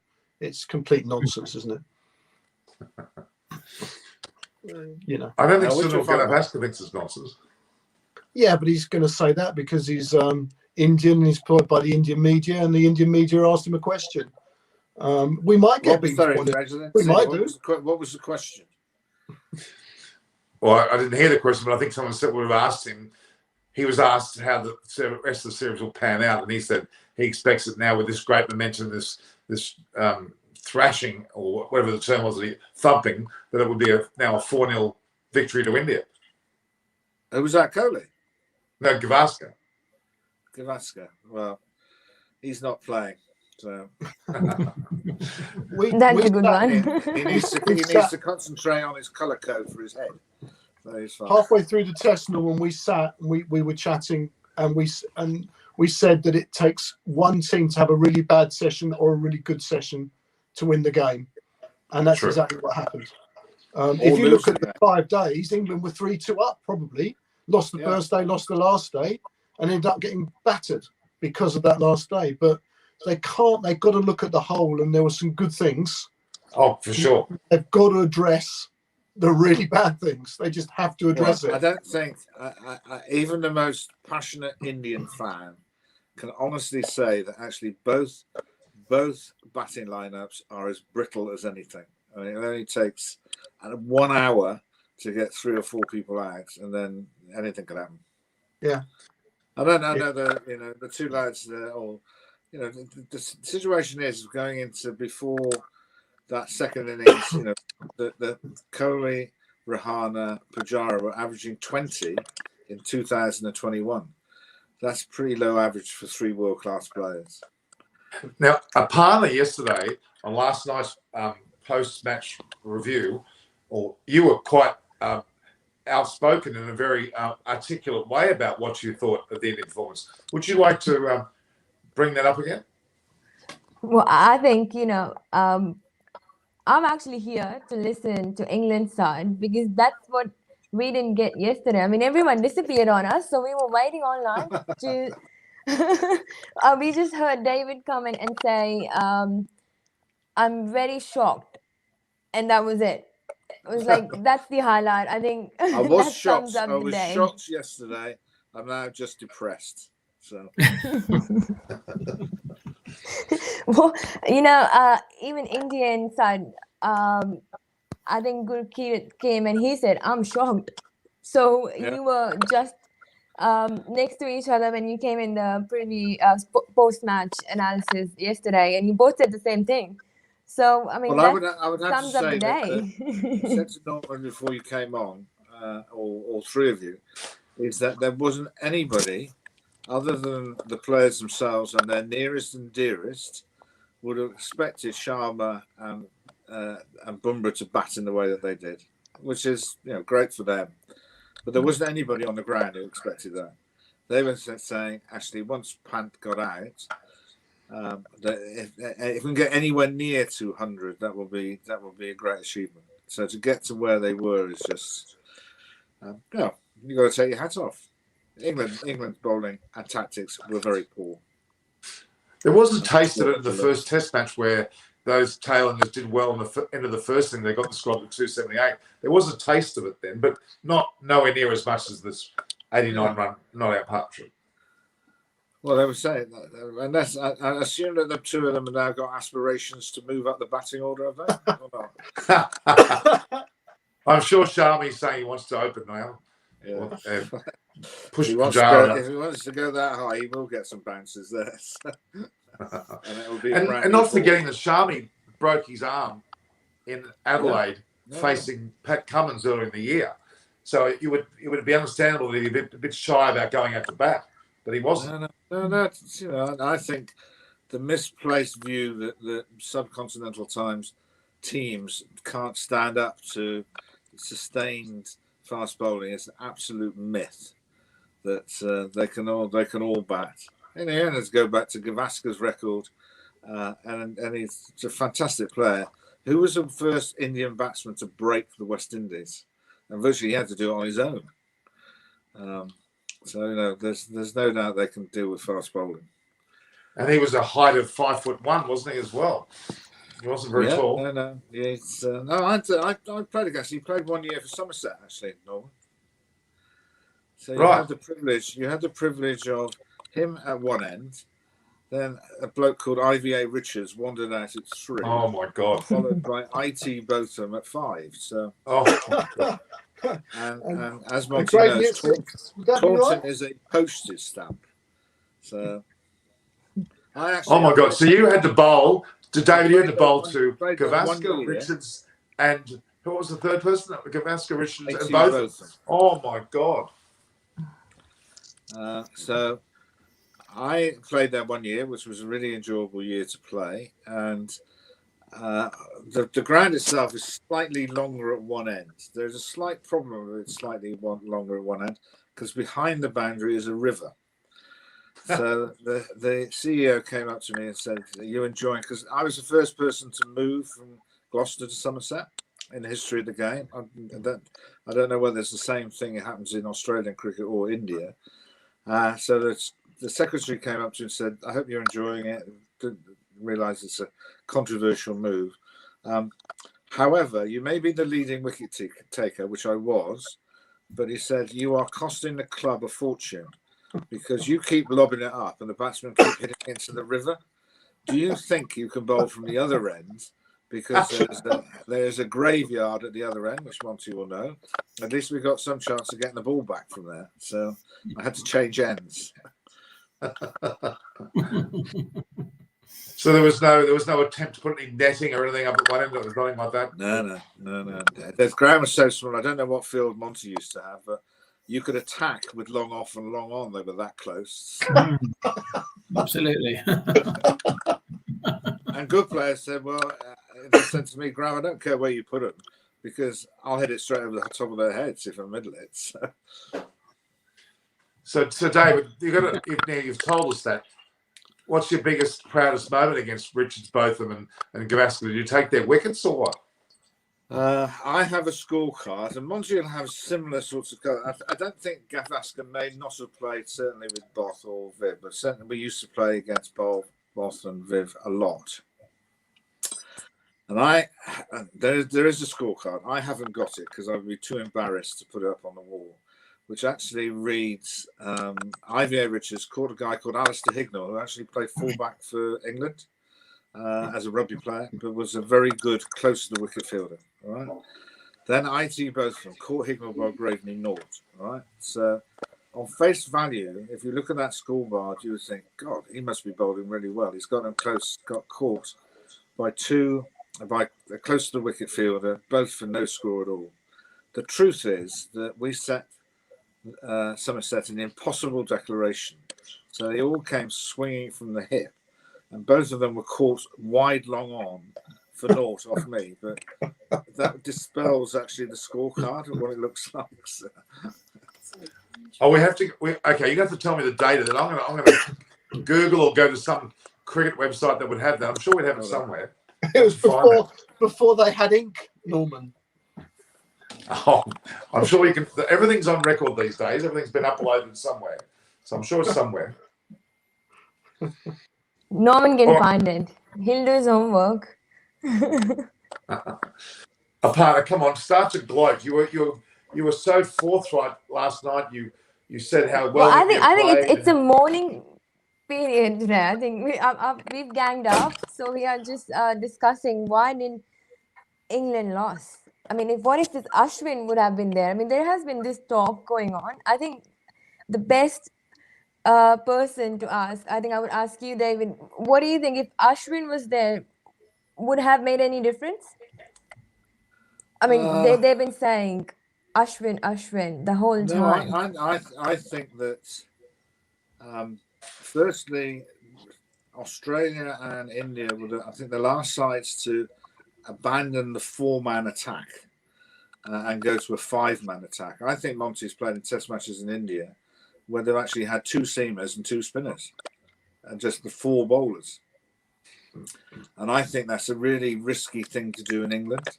Even if it's 3 and 1, then if somebody doesn't have a particularly good day, you can't keep the pressure on with 3 seam bowlers. You need 4. So and they're all really good. I don't know what Monty thinks. I think it's a really aggressive seam attack that India have now. So fair play to them. They are very aggressive. Yeah, aren't they? And when I say aggressive, they're at the batsman in terms of challenging length, challenging speed, sustained speed, because they're all fit. So batting against that, I know we haven't done very well, but there are no weak bowlers. Well, I guess there's something said to be about young fast bowlers. They tend to be a bit more fearless, and maybe their youth, like they say, a bit more in your face, got nothing to lose. That's what I think Mohammad Siraj has been a bit of a revelation, hasn't he? He's taken like 22 wickets already this year. No, it's brilliant. I think it's been really good. So to answer partners, are you suggesting that actually Ashwin should play instead of Jadeja?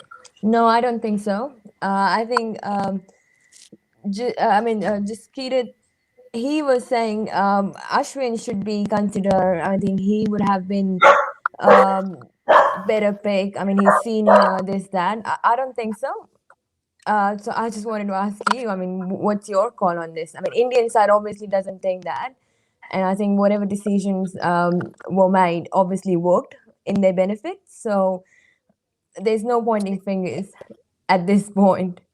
Well, I think there's no point changing the attack for Headingley, because Headingley tends to be seamer friendly, if anything.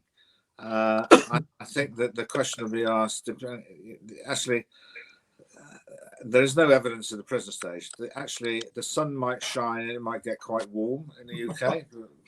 It's unlikely to happen, but if it does, the wickets at the Oval and Old Trafford would warrant that. Actually, if you win the toss, if you win the toss and you've decided to bat first, then that's the time when you would play 2 spinners. Because you would want them to be effective at the end of the game. And I know that Ashwin can get people out on any type of wicket. So it is a shame, though, isn't it, to have the world's best spinner not selected? It's just a shame because he is the world's best spinner. Oh, no disrespect, Monty. Sorry. It's balanced. Monty's not playing at the moment, otherwise he'd be the best player. No, I think he meant him being a left-arm spinner, Jadeja, sort of. Okay. It's understandable, yeah. But the runs. So there's no way, because Monty's not playing. So I think there's more chances that India might just pack this series up with 4-0. I think the biggest problem here that India have got is that when Pant was out, if things had gone according to how it might have gone, England might have been chasing 190. We might have won, not so would. And they need to look back on the game and not see they pulled off an outstanding victory, which they did. They have to analyse where things could have went wrong, could have been better. just to say we turned it around and we won brilliantly, that papers over the cracks of there were some problems, and they have got some problems, and they need. It's not good management just to ignore it. They need to have a look at what's going on in the side, because they didn't play that well for 3 days. And I think if you're looking at both batting lineups, Yeah. and it's a little bit like New Zealand as well, is either side likely to get over 400s the way they play at the present stage? I would say unlikely. So if you're looking at India's lineup on paper, fantastic players and whatever. So first of all, you've got a happy hooker, so he might get a few bounces in terms of Rohit. KJ Rao's done brilliantly, and he's coming as a replacement. If Gill hadn't been injured, he wouldn't have played. Then the next three are averaging 20.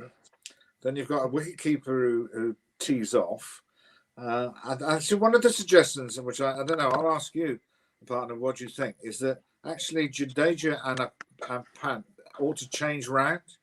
That actually Jadeja ought to bat at 6 as a proper player. I'm not saying the Pant isn't, but Pant gets even more license at 7 to play the counter-attacking innings like Gilchrist or most wicketkeepers tend to do these days. And then, I don't think so that would make any sort of difference, because Pant hasn't really been able to perform.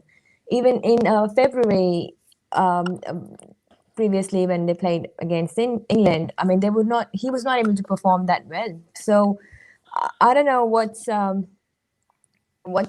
sort of pressures under he is, or probably because he has performed very well against Australia, so he's being attacked, or just to get him off the field first, sort of a strategy, and he feels pressurized from that. So it won't really make a difference even if you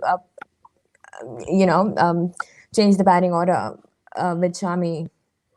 the one thing I was going to ask, and Monty might know the answer to this, is that one of the chief tormentors of England in India was Axar Patel. Has he left the country?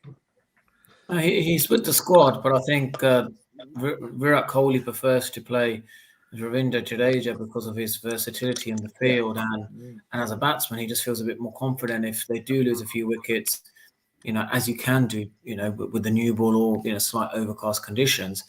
They like the sort of counter attack of Jadeja and Rishabh Pant, both kind of sort of taking on the attack, and I think the bigger concern is England's batting lineup.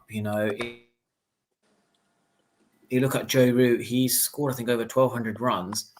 Just under 30% of England runs have come from Joe Root. And only Sir Don Bradman, when he played in a series, was equating to that level. So this is a level of performance that Joe Root is performing at by himself, and he, I think, needs a bit more support, especially from the top order. And maybe a bit more question could be to talk about the county system. Like, before there was a lot of batsmen coming through the system, but now that you can't really think of anyone to say that they're pushing for a place. It's really difficult to see any other batsman coming through to be part of the testing.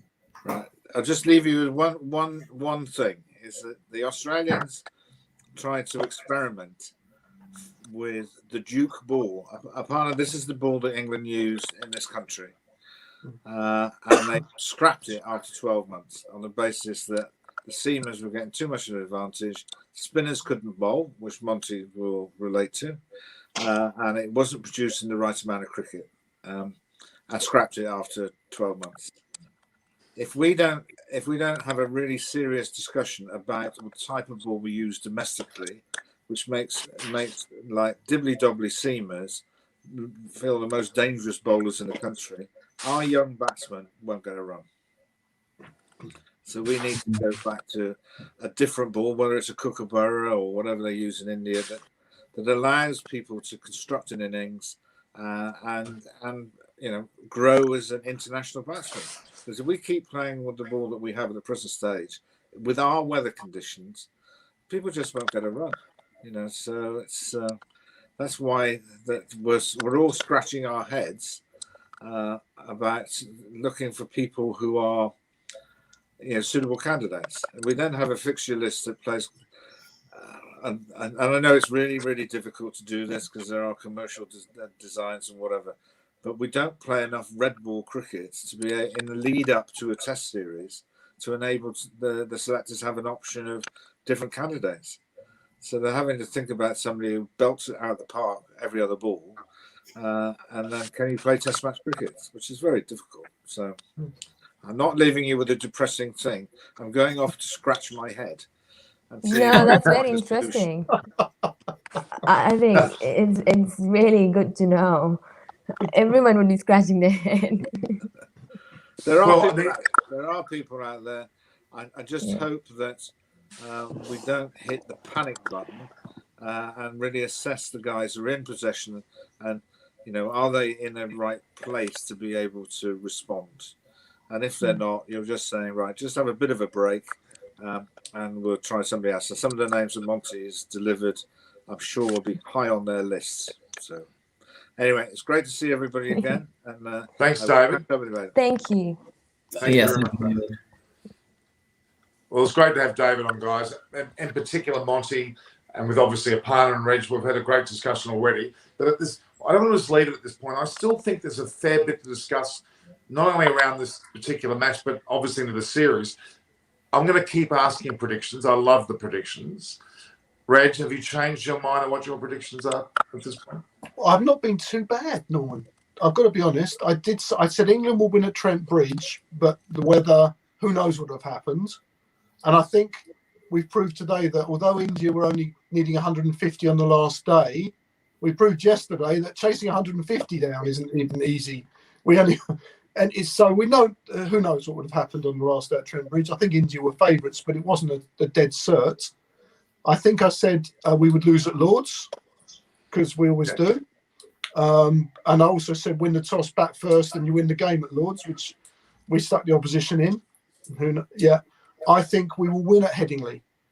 Headingley is a good ground for England generally. It could, if it clouds over a bit, which let's face it, in Leeds it's more likely to do, it will swing around a bit, and that will it tends to be a good ground. And if Wokes is back, which I think the reports are that he will be, he was bowling brilliantly before he got injured. Well, let's hope against New Zealand he was outstandingly good. So that might cause us a problem. I think Oval is going to be probably a difficult call at the moment. It used to be bouncing quick, didn't it, Monty? But these days it's turned into a bit of a spinner's wicket, or it can be, and it might be that India will play Ashwin and Jadeja at the Oval. That wouldn't surprise me. And if they do, we will lose, I think. So there's my prediction. So we could be 2-1 down going into the last test. Right. Okay. I do remember you saying 2-1, but I thought you said 2-1 England going the last test. I did. I know I did. No, I did. But we didn't win at Trent Bridge. Right. So effectively it's 2-1 India's way into the last test, and that will be perhaps either a clincher for India or it might level a series if England get up. Or it'll rain in Manchester in mid-September, which is more than likely. Well, they can turn it into a water polo match, perhaps.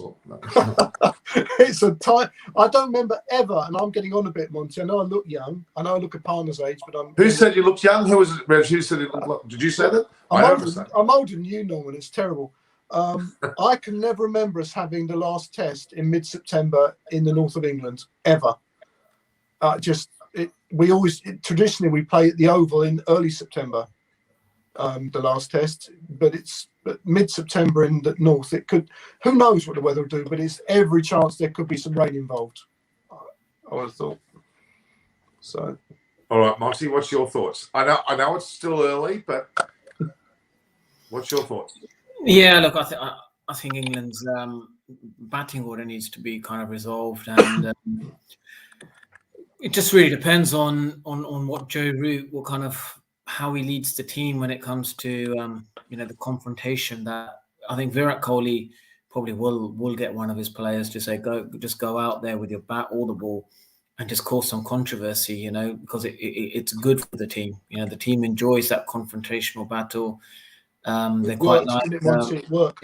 it works for Virat Kohli. You know, he likes the guys to, you know, cause some sort of, you know, like they say, you know, get in the face of the opposition. And I'm sure he'll do that in Headingley again. He'll use that tactic, you know, and wind one of the batsmen up, cause some sort of arguments, cause drama. How do England deal with that? Do England go head toe to toe with that? And if they do, then all the players go after the batsmen that are out there, or do they just back off? Do they say, look, like we're going to just, you know, play the best cricket? And I think that's where this series is going to be won or lost. This isn't a battle of who's got the best skill or the tactics. It's they underestimated India's fight. They thought we can bully them, but they, you know, in the past you may bully India because the fast bowling of England bowlers, but you can't bully this team. And India, like to say, if you're in a boxing ring and you're throwing punches, India will keep throwing punches, and it's up to England. Do they throw them back, or do they just move around the ring? That's where the series will be won or lost. Robinson will throw him back, Monty, don't you think? Robinson's a pretty much in-your-face sort of guy, isn't he? Yeah, he is, and I think the players may have to. The players may have to step up and be a bit more aggressive if the Indian players start bullying them around. You can see how easily they were just, you know, Mohammad Siraj was just bowling quick, got into Ollie Robinson's, you know, face, and he was taunting him. This is not the Indian team we know. Indian team were very sort of shy and placid. You know, they're really in your face, and I think the England team felt bullied. I think they felt bullied by the Indians, and they kind of physically just and you know, emotionally just sort of got to them. I don't mind that. I don't mind a bit of aggression.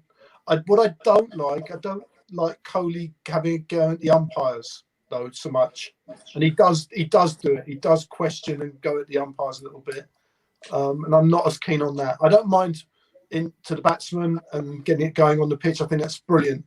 I just a little bit wary. The umpires are do a pretty good job, but yeah, he does go at them a little bit. I just want to mention we've got one I of the think hikes it's a about. flow. I've just got to go. So Norman, I've got to go. Yeah. Just before you go, Monty, I'll let Aparna talk as well. But I wanted to mention Aparna's cricket conversation with Aparna Saini. All of those out there that are watching it today, please subscribe to hers. It's a dual platform with mine, Norman Kochnik, of course, the Eyes on Cricket. And Monty, you have a platform too. You have many platforms, but mention yours. I have a podcast on Monty Meets, so I just that's fantastic. Out, so you guys can access that as well. And you also have your Monty TV, don't you, as well? Well, I haven't done much on Monty channel this year, so right. Okay. Yeah. So I can only be honest to you, Norman. That's all right. But Aparna's got her cricket conversation with Aparna Saini. I've got my Eyes on Cricket. So the people watching now, please make sure that you note that and subscribe away and get the notification bell. It's well worth it, and view, like, and share. Aparna, quickly yours before we go back to Monty. What your thoughts on the series predictions? I think, as I said, England is torn apart after losing strokes. They still haven't been able to recover from that stroke. And the way Root got uprooted, I think it would be very hard for them to come back because they perform incredibly well. So I think Siraj has been a new danger for them. So they would be thinking of ways how. But I think I have heard that England's head coach has admitted that Mark Wood would not be playing. So I'm not sure how much that. So I think there's a big list getting. They might be running out of players. I don't know what's going on. Keep putting them out the 100. I'll get loose here. Hold on. Yeah. Let's not get carried away. Let's not get carried away.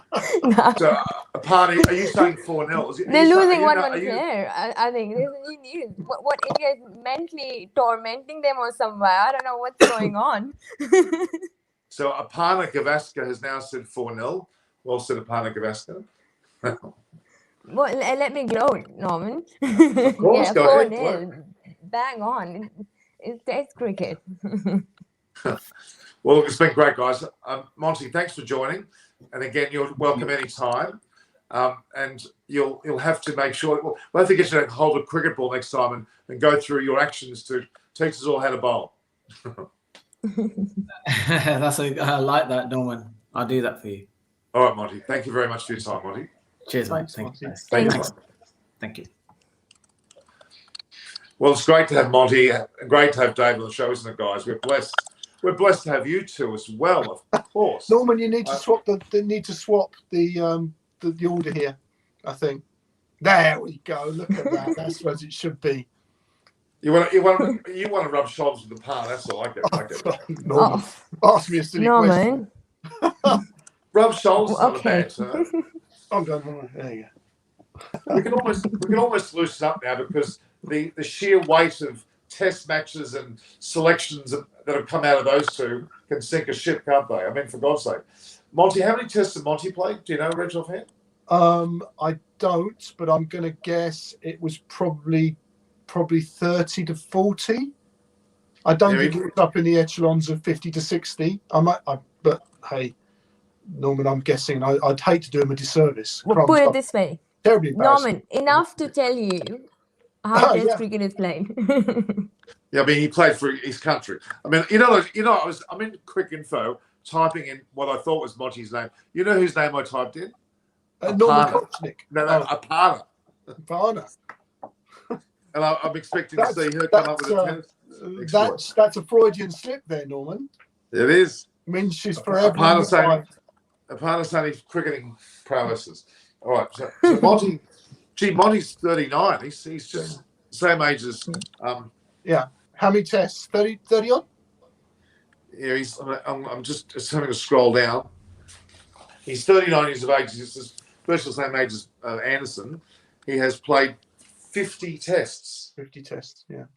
He played 50 tests for his country, which is quite an admirable amount of tests, isn't it? He took 167 wickets, which is very, very admirable. He didn't play. He played 26 ODIs and only the one T20. But 50 tests, I'll tell you what, that's a milestone for anyone to reach.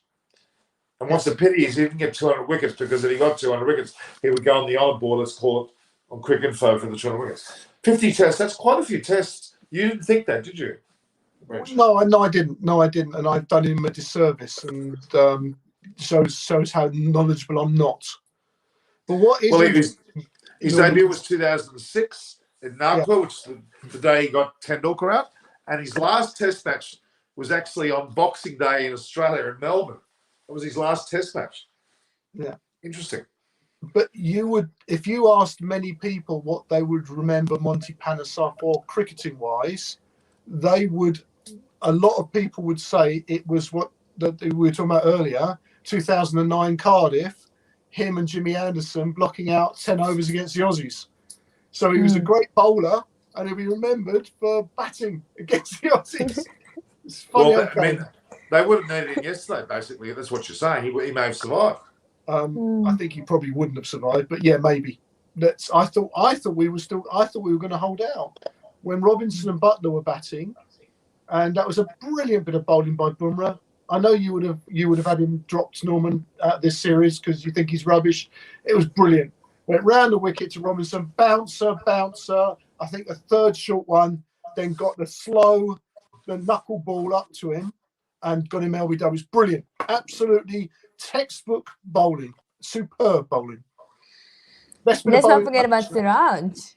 I mean, he was for God's sake, as he could.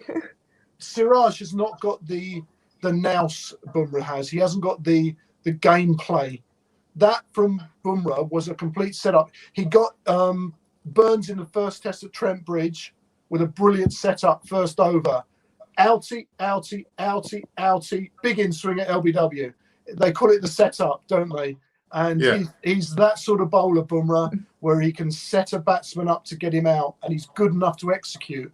He is one of the world's best bowlers, no doubt. He's brilliant. That was a brilliant over to Robinson. But can you explain to me why he bowled, 14, 15, 16 no balls and a further 5 or 6 in the second innings? What's going on there? I can't, because I'm a useless bowler. I have a feeling he might have been out of rhythm, or he might have been a bit tired.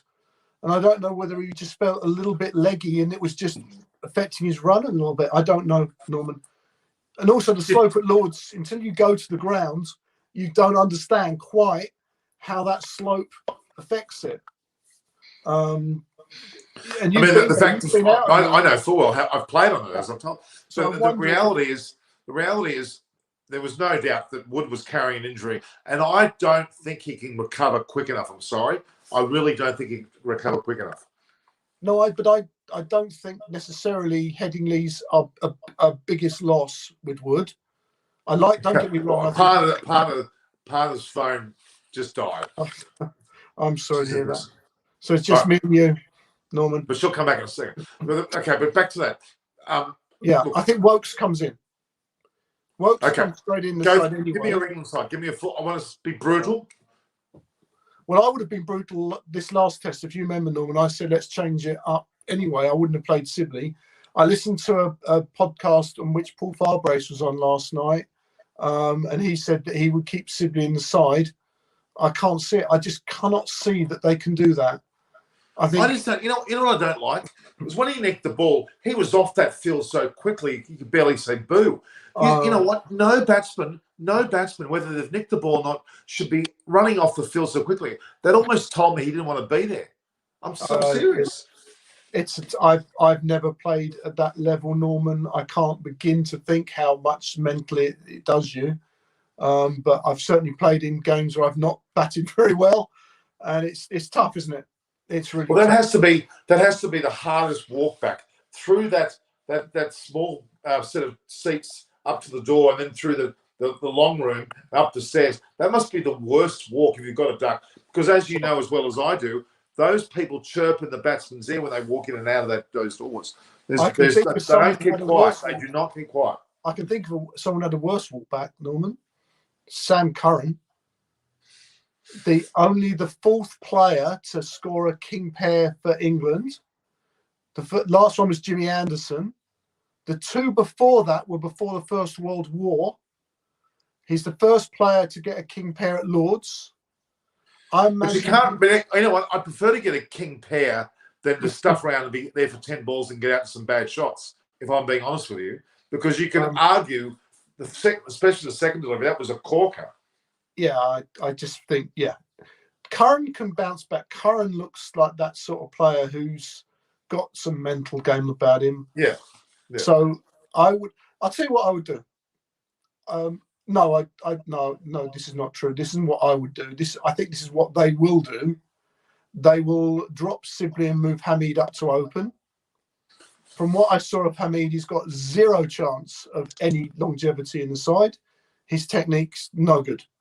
And also, I'm assuming you're watching it, Norman. I know it's really late for you. No, I watched every single ball. I was absolutely taken. I watched every single ball. Hang on the fifth day of the test, did you realise that the first 2 hours play, I commentated? You were on for 4 hours. No, when I commentated. I with all the viewers. I said, "Shall I go or not?" And they all said, "We're turning the volume down on their TV sets. They're watching, and they're going to listen to me talking." So I was compelled to then give a ball-by-ball description for the whole 2 hours. These are the ones who are in a hospital awaiting treatment, Norman. What they need. Well, and I was actually into lunchtime, and I was also still commentating or discussing it. And I eventually I can't go any longer because I've had enough. And I had to leave. But I commentated the whole first 2 hours, ball for ball, ball by ball, and then into the lunch break as well. I was going. I was always on. And they said, you know what? They told me not to go because I might have jinxed the fact that they were doing well. It was hilarious. So I was up for every ball. I found it extremely exciting, to be honest. I mean, you wouldn't have, but I did. Yeah, I'm looking at it from an English bias, aren't I? So did you think when they were getting I think they were 7 down, and Robinson I think was batting with Butler, if I'm not wrong. I thought they were going to save it. I thought they were too. I actually thought they were going to, and I was getting really frustrated because I thought, damn it, India are so close but yet so far. I thought they weren't going to get through, but they, you know what? You've got to give it to them. Siraj Bumrah over against Robinson. Bumrah got him out. Bumrah got him out. It was a brilliant over. Won him the test, I think. That getting Robinson. Do you think the man of the match was the right person? No. No, I don't think so either. I mean, honestly, if they said Joe Root was the player of the match, I would have said fine. I would have agreed with that. But it's hard when you giving a player of the match to a player on the losing side is often seen as a bad thing. Let me get back to Hamid, Norman. What I noticed with Hamid, and I wonder if you noticed it as well, he batted for 45 balls. There was at least 4 or 5 where he was really rushed in his forward defensive shot. He was just down there, and you think, crikey. And I looked at the ball speed, and it was only 83, 84 miles an hour. Sorry, say that again. I didn't catch it. I was just distracted. What did you say? I noticed about 4 or 5 times with Hamid batting on just a forward defensive. I mean, he looked shocking. Yeah, he looked like he was a space cadet. He looked like an under-12 batter going out. I'm sorry, he was awful. Agreed. Absolutely and then awful. Bairstow came in, and the first ball he faced, he stood there and just played the forward defensive, loads of time, and just played it back. And I thought, I just watched Hamid not do that at all. Hamid, every moment that he's been out to bat, the first innings especially, but the second innings, he looked like a cat in a hot tin roof. He looked like he was out of sorts so much. But let me tell you what I noticed, Norman, with his technique, and this is what really, really worries me, is that he has I don't think it's a trigger movement as such, but when he takes his arms back, and I'm going to try and do this for our viewers. I don't know if many are watching or many are interested. I don't know how many are watching. Can you see? So you really should be batting with your arms coming back in a straight trajectory. What Hamid does is he pushes his arms out here. So as he turns to face the ball, his arms come out. Now, if you do that, and then you have to bring your back round in an arc to get back to the ball. Now, that's why he got out in the first innings, because his bat was coming down basically from second slip. And that's what he was doing yesterday. Awful. The way he got... Big problem that if you're going to the delivery of the Siraj bowling was a good ball. It was a good ball, but it was an ordinary ball, Norman. It was quick and straight, dead straight. It wasn't a bad ball. It was dead straight. You've got to be, if you're going to play international cricket at that level, you've got to be able to keep out the full straight ones. It was like I put an under-12 kid to play with a bunch of adults, and he didn't have a clue. That's what I thought. He was awful, absolutely awful. So. I think, and he's also incredibly skinny.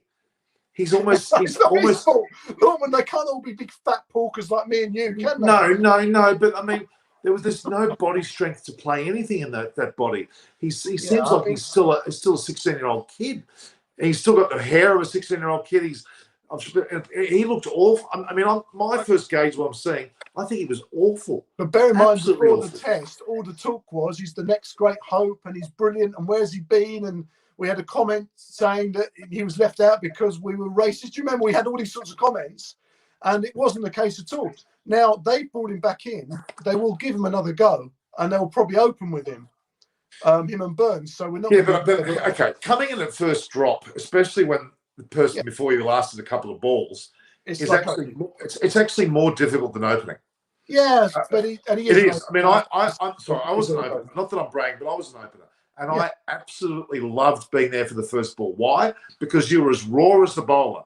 The bowler had no form to go by. You were freer, that the fieldsmen weren't set. No one was in a mode at all of true attack. When you take the first wicket, the bowler is extremely buoyant. So is the fielders, especially if it's in the first over. That first drop batsman going in is under the most pressure any batsman will ever have, other than a hat trick. Yeah, we've discussed it. Yeah, we discussed this before. I used to open a lot. I used to like opening by preference, but I used to like taking first ball. I didn't like taking second ball at all. I like to get out there and be at that first ball. The first over when you're batting, I'm in command.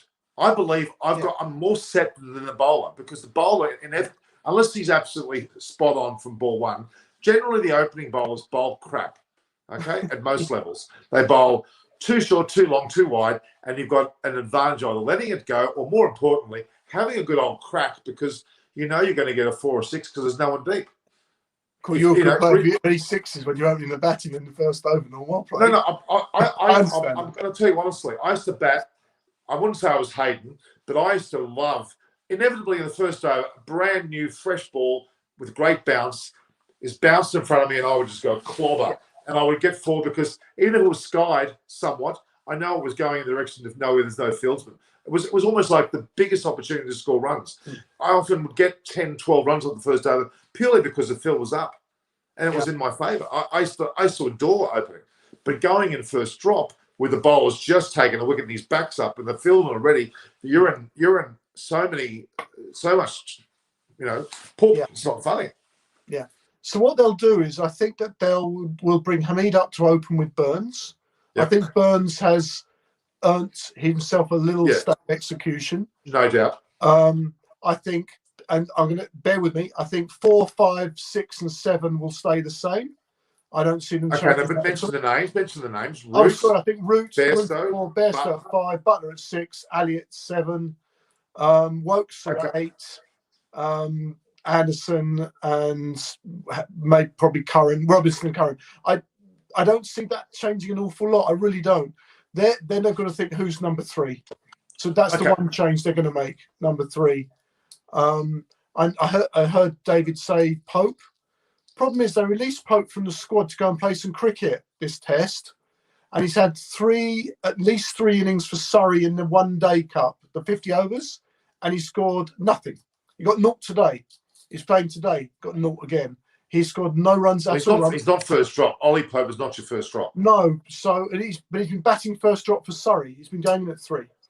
So he's in no runs. Milan is, I guess, the next cab off the rank. But he's been playing in the 100, which is a very different kettle of fish. And I love James Vince. I heard before I came on David Graveney talk about James Vince. I agree with him. We've spoken about this before, Norman, as well. Yeah. I think he's classically our best player in this country. I think Milan's going to be given. I think Milan's going to be given the next go. I think Milan's based on what we saw when they played Pakistan with that reshuffled lineup. Milan was given some prominence, even though it was a short version of the game. Milan was brought into the team. So I wonder how he'll do against Bumrah's big in-swinging Yorkers and pitching it up. I don't know. I think Milan might struggle with, but mind you, Bumrah's just good, isn't he? Everyone can struggle a bit with. Yeah, I think Milan's the choice. I would put Milan in. That's my thoughts. I like what she's about. I don't like Hamid so far. What I've seen, I'm very, very unimpressed. But they'll give him another go. He is only open. They'll give him another go. They won't drop him. No, I'm not saying they're going to drop him. But no, I just if his preferred batting position is to open, well then get him as an opener.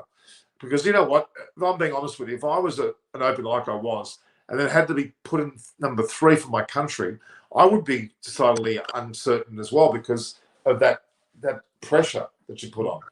Really. So no, I think that's fair. So you're saying your only change would be to bring Chris Wokes in and potentially Milan. Would you have Curran in the side with Wokes? Possibly, because Wokes comes in for Wood. If Wood's injured. If Wood's not injured, I think they'll play Wood, possibly.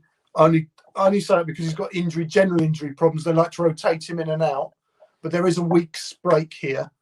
But didn't you say that you thought that Wood wasn't necessary? No, I don't think he is, but I think he would. Well, then I think if he's I'm pretty knowing Wood's body. Yeah, he won't recover from this that quickly. He won't recover quickly. They want him at the Oval because the Oval tends to be bouncier and quicker. And they'll think his pace and bounce is good for the Oval. Yeah. So I think Wokes will come in for Wood. And it's whether they then play someone like Overton instead of Curran and give Curran a rest. The thing with Curran is he's a very competitive cricketer. I like him. And certainly the tail will be longer. We won't even have a tail if Wood is dropped and Wokes comes in. It means Robinson will bat at 10. And you've got to say from what you've seen, he's no mug with the bat, Robinson. He's not a number 10. He's better than number 10. So that would help our batting order. But, I think we're in trouble, Norman. The top 3 are a big problem. And it's not going to be resolved quickly. Okay, this doctor what was he? He was not a doctor. Was he a dentist, this fellow? I think he was a dentist. I don't know. I can't read it. No, he's been on before. So he says, hope it's clear now that India's victory and Australia was no fluke. That is very true. No way. Did anyone say it was a fluke? Well, I don't think anyone said it, but I think it's a fair point to try to ram home. Though. How can you I get fluke that. a Test series? Conceptual question: can a captain be denied a man of the match award due to poor captaincy reasons? No.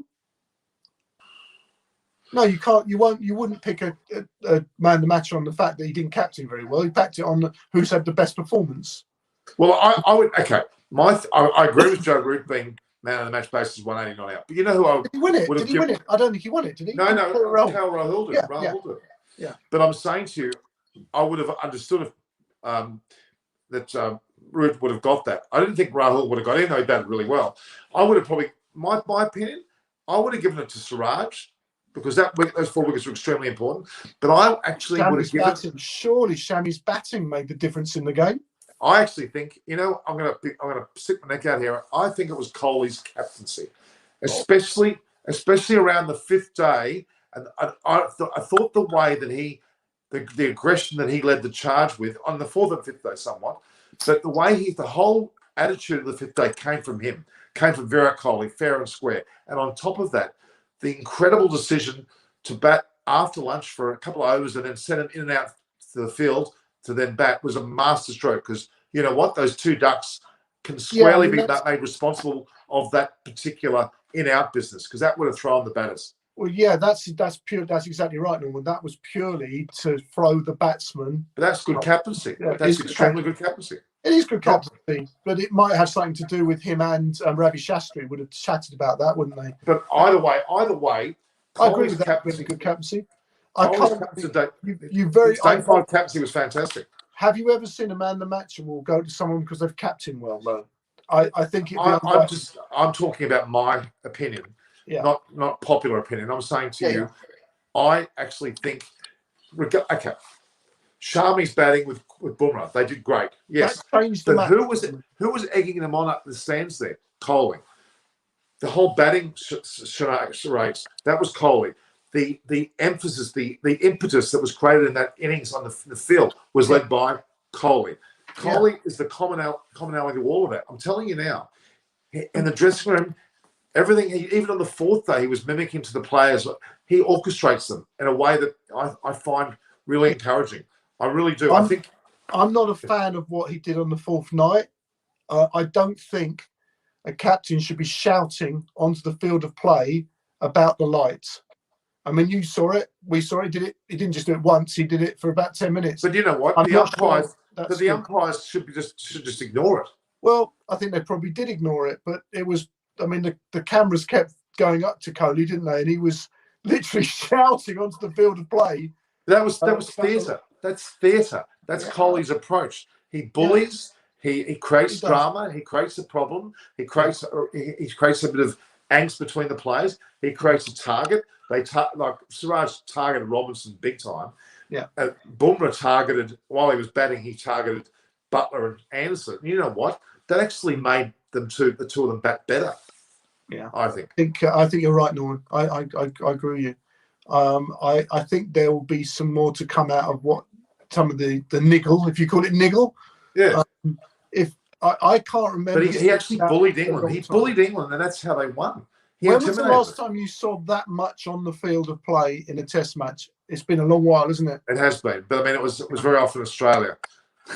Shane Warne and Glenn McGrath. I tell you what, don't be fooled. 20 years, Norman. That's what we're saying. It's been 20 years.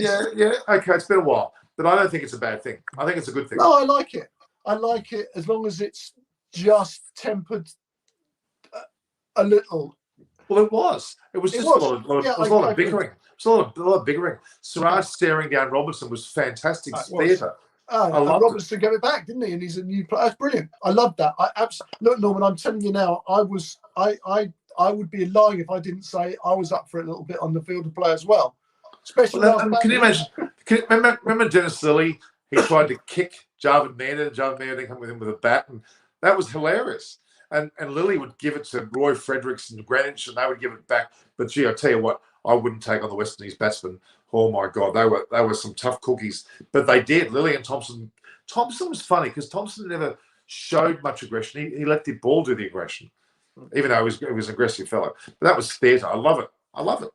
I played in a game once, Norman, where a very military medium seamer bowled a ball at me, which I hit straight back over his head.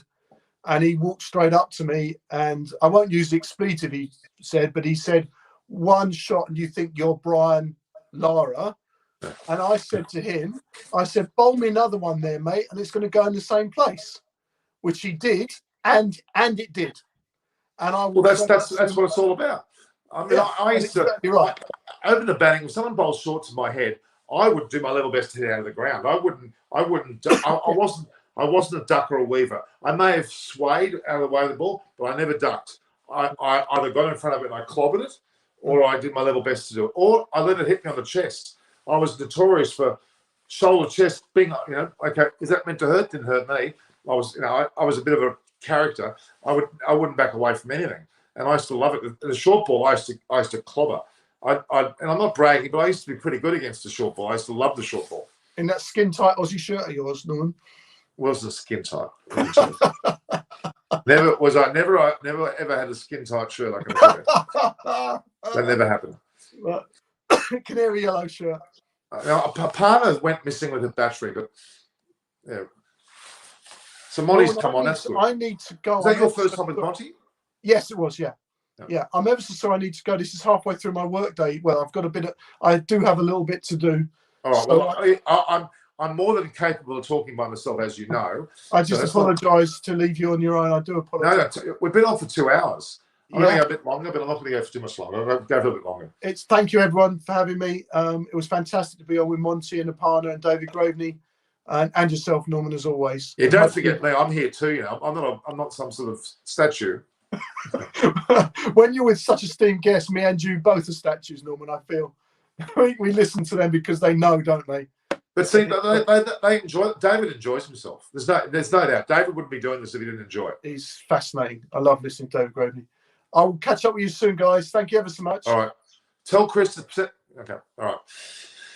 Chris has got to give that hat to David Graveney, which he's been holding back from. I don't know what the story is. Just if he doesn't have to physically give it to me, he can actually send it in the mail, doesn't he? Anyway, all right. So there you go, guys. It's been a great 2 hours so far. I'm not going to go away just yet. I just wonder, my question first off to you guys, is there any cricket on tonight? Let's have a look. So Monty Panesar's played 50 tests. There seems to be a Surrey versus Durham match, and then some of the so-called 100 matches are on, and they're playing at Leeds actually too. So yeah, there's a bit of going, but not too much an international frame, I don't think. So yeah, I'll try to get some of your questions, guys. What is Graham Thorpe doing as the English batting coach? Sack him. Well, it's a bit hard, but not very. Dom Sibley's the worst one in England I've had. Well, there's been a few that were pretty bad. Don't worry. Back in the era of the 70s, there were quite a few that were pretty bad. Actually, so Root should not be blamed for those last week's match. Yeah, I agree. I think Root played fantastically well. Really was the player of the match in terms of stats, other than Siraj with his 8 wickets. See, Bumrah got 9 in the first match. Siraj 8 in the second. Both should be in the side. And Shami batted well and bowled well. Ishan Sharma did his bit. They all played their role. We're forgetting KR Rahul's 129, which set the match up. And, of course, Rohit Sharma's 83. And Jadeja got 50 on. There's been some great performances, really there. And then, Rahane got 61 and we saw 45 from Pujara. They can't be sneezed at. They certainly can't be sneezed at. Can't be sneezed at all. Well, England have been delivering with Root, but there's batting order concerns. Remember, your country's coach said never underestimate the innings. He was right. Let's go. So please, not James. Since James Vincent has talent, but no performance, no awards for that. Okay, fair enough. I had a fair few from you today. Root scored 108, Stirling goes on to lose by 150. Shows how heavily they're dependent on him. Oh my God, yeah. They lost by a truckload more. Can Ashwin be included for next? Or they should go with same squad. They're going to go with the same squad.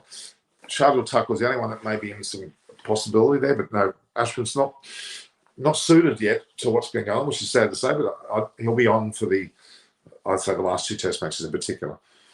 Hello, Baram Marani, where have you been? Munchie, Baram Marani, hi mate. So Baram Marani and Munchie, did you both just turn up? Because I haven't seen you both. We've had David Graveney, we've had Monty Panesar, we've had Rich Vernon, we've had Aparna Samy, all on. Yeah, Munchie, I agree. Ashwin's probably going to come to the Oval. I would agree with that, and maybe the last test as well. Be interesting to see how that transpires. But yes, it's good to have him in the tank, isn't it? Realistically, it's 1-0, potentially 1-1 after the leads, but then the last two, well, certainly the Oval will go India's way. They'll be up 2-1. The worst I can see India doing is 2-2, but I would say they may even go 3-1. Yes, mate. Been here for a while while arguing with Reg's comments. I came on just after a punter left. Okay. Well, her phone went dead. Silly. She's an IT expert, but she has more IT problems than I've ever seen from an IT expert. Ashwin's better than Sibley. At batting, well, probably right, but he's on the wrong side. Oh, I missed you then. He missed much the Old Trafford in September could be wet. It could well be. It certainly will be. That means that India's very, very strongly in the position. They win one more test, they'll win the series. As simple as that. Pretty big situation. Well, no option but to prepare good batting pitches. That's pretty poor if that's what they have to do. I'll tell you. There are some batsmen to bat in those conditions. Why hasn't David yet got a privilege to get his hands and wear your eyes on cricket with Norman Koshnakat? Well, Bakul Dada, I have sent that to my good friend there, Chris Fern, who has given it to his dad and Munchie and everyone else, but he hasn't sent it to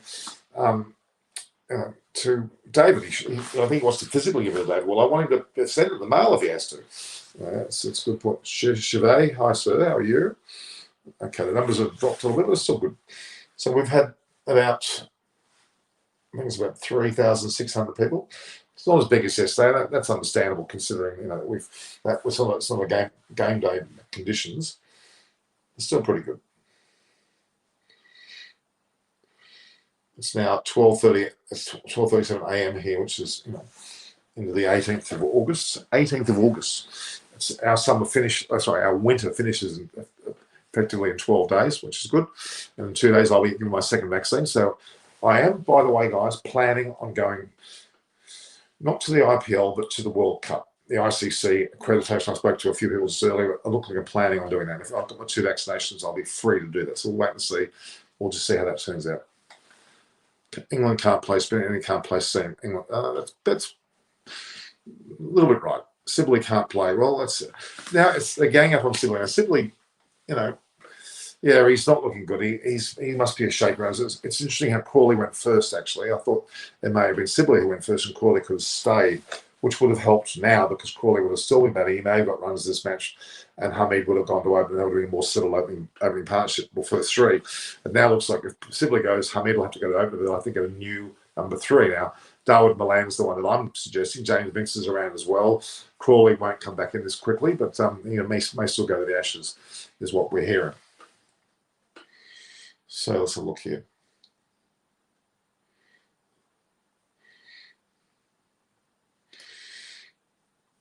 So we've got to, just see how we're going here. So any questions, guys? Again, if anyone's online now that hasn't actually subscribed, please go to your subscription point where it says subscribe. Hit it, make it subscribed. Notifications, and obviously, view, like, and share the post. Share it through WhatsApp, share it through Facebook Messenger, through your email service, word of mouth. Get the message out here. We're here every day. I'm sure you know. I am Malik. You're saying goodbye. I'm not going anywhere. Why are England playing 2 wickets? That's been a question I've had with a lot of sides. Sri Lanka's got 3 or 4. Even India's had a few too. That one stage had Ruben Saha and even KL Rahul can keep as well. Your country's coach never underestimate the Indians. I totally agree. Absolutely agree with that comment. Very, very true. Very, very true indeed.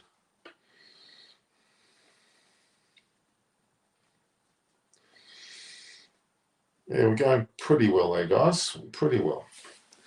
Okay. I think Zach Crawley is better. I'm calling him John Crawley. That's my mistake. I shouldn't say John Crawley. Zach Crawley is better technically than after the playing 11. Yeah, I think you're right. I think it's been a bit hard done by. Yes, bro, you are right. What? Yeah. No, he's totally right. Absolutely right. Absolutely right.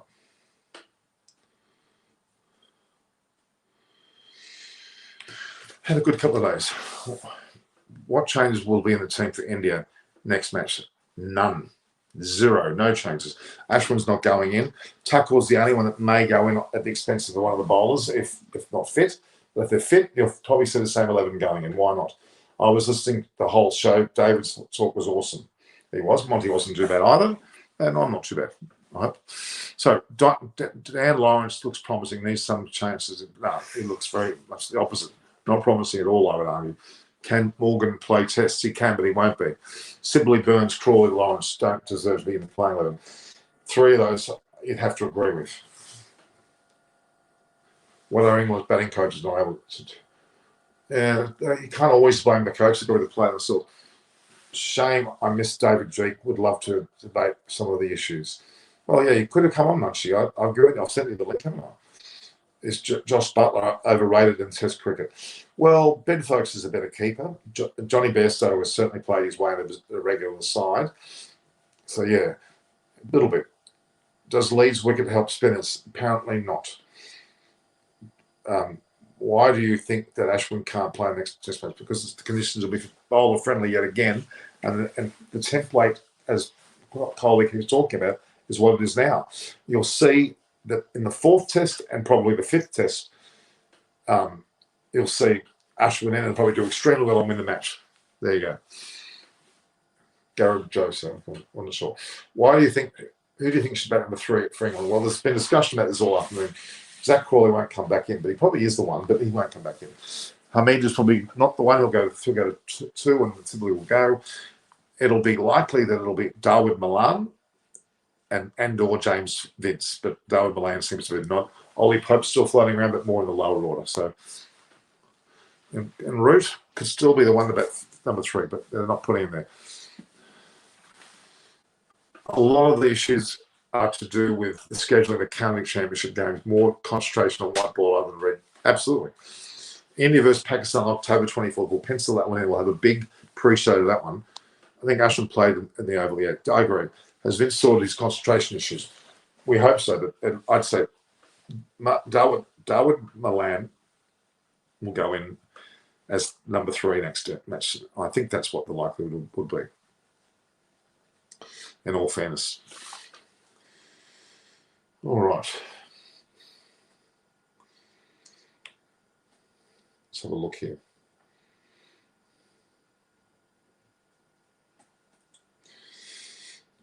Yes. Okay. So again, anyone that's on the show that's not subscribed, please take a moment right now. Go to the subscribe button, hit it, subscribe, notification button, then you can continue watching. But Butler's test batting is not good enough. Too much gap between bat and pad. A little bit there. Mark Wood, James Anderson, and Joe Butler triggered Brummer's team. Why? Oh, that was just banter from both ends. Coley also. Sky in place of Vajara. Absolutely not happening. Absolutely not happening. India are not changing their batting lineup. I can tell you right now. Not an iota. And their bowling lineup only based on injury was maybe Shardul Thakur being the one. And Ashwin's not coming in. Vince needs to come back. He would play well against Pakistan. Maybe, as if you care. Need a batsman who is capable of scoring deadly hundreds for England. Well, Root certainly can do that. Transients here now. Because yesterday was a story where all England players tried to do a Pajara. It's true. Bairstow and Butler, more likely the white ball player. Yeah, but Bairstow's a true. He played 75 tests, so he's a test player. He's played enough tests for last night. And after Siraj got the Anderson, brilliant. I think Shami and Bumrah got a chance of opening. What, for England or for India? That would be funny. England should move Root to number 3 and Crawley 5. That's not bad. Actually, Garrett back, I give that some thought. That's not a bad suggestion. J-Dash is just lots of love based on him liking India winning, I guess. Siraj, absolutely brilliant. Yes, 4 wickets in the first, but 4 wickets in the second, and crucial ones. He bowled sensationally. He really did. India will, yes. Ashwin in the next test, no. What's your view on the spinners at England? Next week he won't be in. Lose, no. Coley form a bit concerned, no, not really. Why the English crowd always abuses a vixen? Australia does the same thing, so I'm not going to defend that. Well, I'm going to go another 5 minutes, guys. I think I've just about had enough time-wise. Well, I think what's your thinking about Virat Kohli batting in the third test? He will bat like he's done all the way through. He'll improve. He'll learn more and more to let the ball go, and that's his major flaw at the moment. Is playing at that ball that he doesn't need to play outside off. So they'll pepper him. They'll continue to give him balls there that which he probably shouldn't be playing.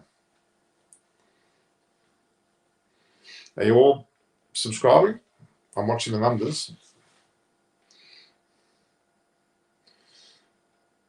There's a lot of nice commentary there.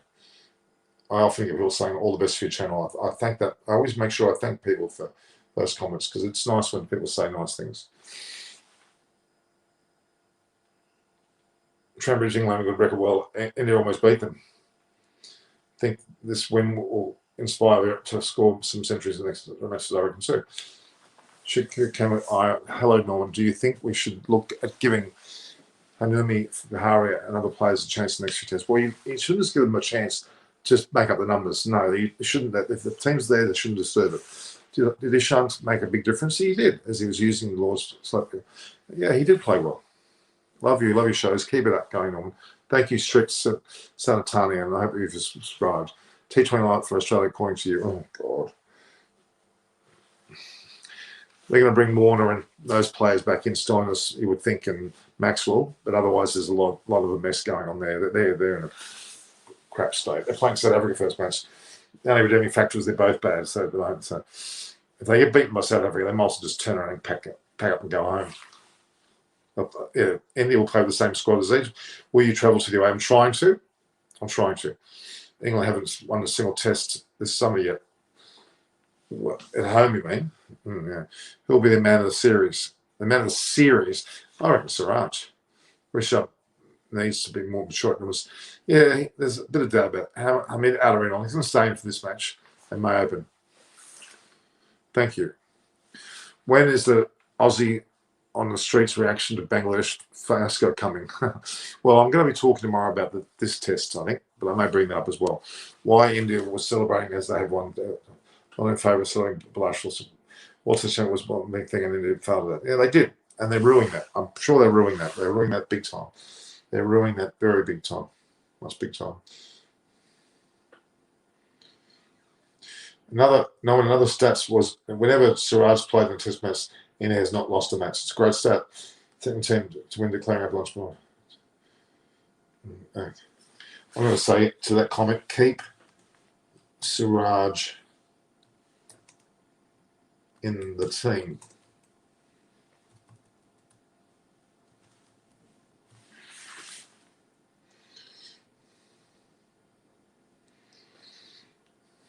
It's just hitting some comment buttons. I love to make my comments, guys, not just verbal, but also in written form. Your take on the 100 format. I'm not a big fan at the moment. I'm seeing there's no different this T20. I can't get excited about it. When will he come to India? Well, it was meant to be this year. We'll see. Definitely next year. Whom should you consider? Gill or Rahul? Rahul at the moment. I don't know what that says. This is a bit of a headache for teams like England and Australia when it comes to preparing tracks because India, since their pace take is one of the best in the world. It's true. They've come through as the best. Lee's waiting Pujara's century. It's good to see someone saying something positive about Pujara.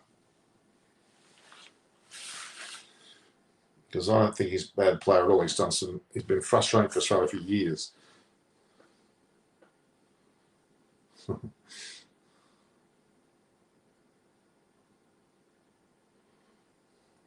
was doing in Bangladesh? Female cricket.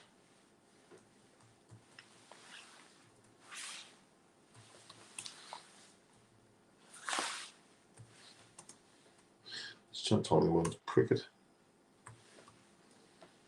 Oh God! I should stick to just talking because I can't type.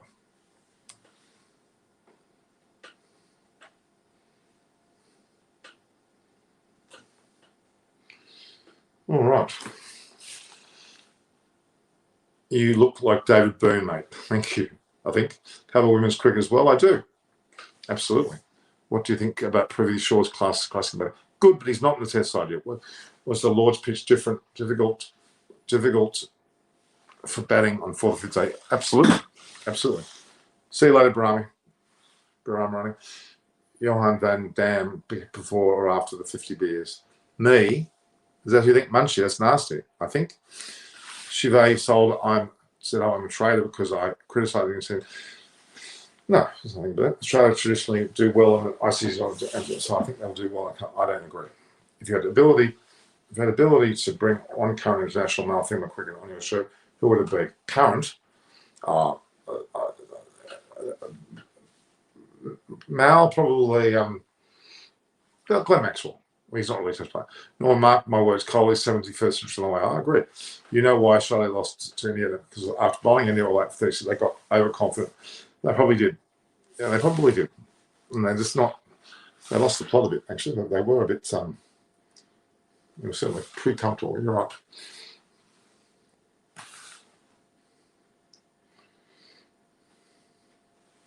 Let's have a look here. All right, guys, it's 2 hours, 20 minutes. I'm going to go 9 minutes more, okay? I've decided. I've ordained it. I think 3 turning points in this match. Pujara Rahane batting, the century, yep. It's the stand, yep. Shami Bumrah's batting, yep. And wicket after 2, yep. I agree with that. What do you think about umpires Khaleesa Robinson's and Mayer said both were big? Wow, I think they umpires umpired well. When can we see that score? Coley in my stream live, not this series, he won't be able to. I love to have him on. This is the Indian era of dominance, absolutely. There's been a West Indian, there's been even an England stage at one stage, Australia, and certainly now partly India again, but India well and truly now. Absolutely. I wonder if there's any. Australians will definitely do well in T20 World Cup. I don't think so. I'm seeing no evidence of that.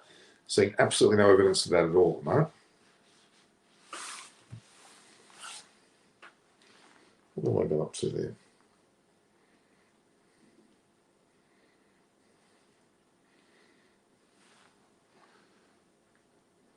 Anything new in Aussie cricket? Not really, not a lot going on. It's winter, it's middle of winter at the moment, so hardly anything going on, to be honest. Hardly anything going on at all.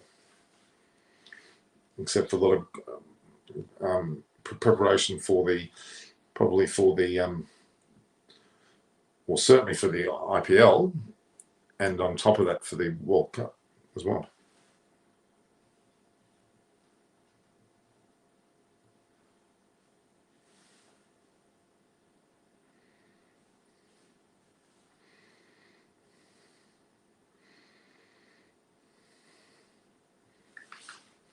Okay.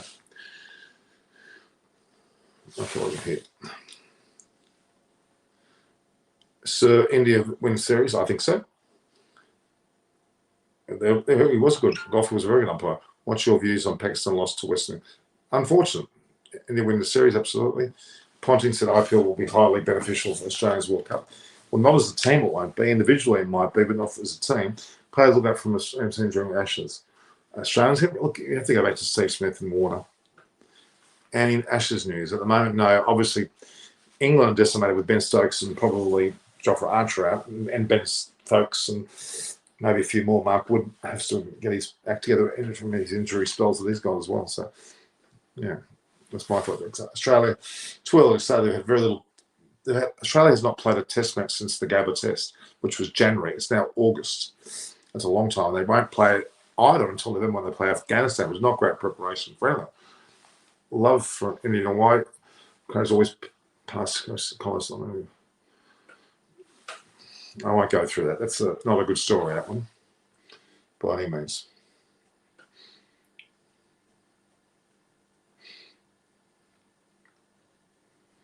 So retry this.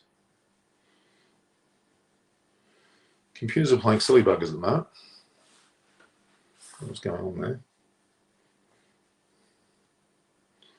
Computer seems to have taken a bit of a backward step. What's going on? What about Finch? Well, Finch has gone through an injury scar. I actually put that on my community page. He's went through a small operation and on some, I think, part of his knee, but he looks like he's recovering quite well, so he should be back. Please bring some champions to the past Border McDermott Wars. Well, Wars already been on my show. Border I speak to a fair bit. McDermott I haven't had a chance to. load and replace some current? Maybe not. Is Green limited to the test? Yeah, he does. He seems to be. Please take a rest. I will. Smith confirmed it is available for IPL, but not for the World Cup, though he hasn't. What do you think of Australia's chances of upcoming Ashes, considering they're not doing well? They're both playing poorly. And Australia not playing at all. Yeah, King Pair is pretty ordinary, but yeah, they may give another chance. Which one would you be among the wars if they were coach? Steve Waugh. I always like Steve Waugh. Steve Waugh was always the better, classier man. So please talk about the legends. MS Dhoni was a great legend, a great captain, a great finisher, a great winner in World Cups. But Kohli's taken it to another level, to be honest with you, if I'm being honest. 4 minutes, guys, and I'm going. Adam Gilchrist's statement has come that if Langer wants to retire, he should retire now. What are your thoughts about that? Good question. Difficult one to answer. He won't, though. He'll do the Ashes series. What about Aaron Finch? He had a knee injury, which he's had an operation for. He's on the improve and should be ready, they believe, for the World Cup. Certainly favour. Home will certainly favour Australia. We would think so. It's our biggest advantage by a country mile. You'd have to think that, wouldn't you? Okay.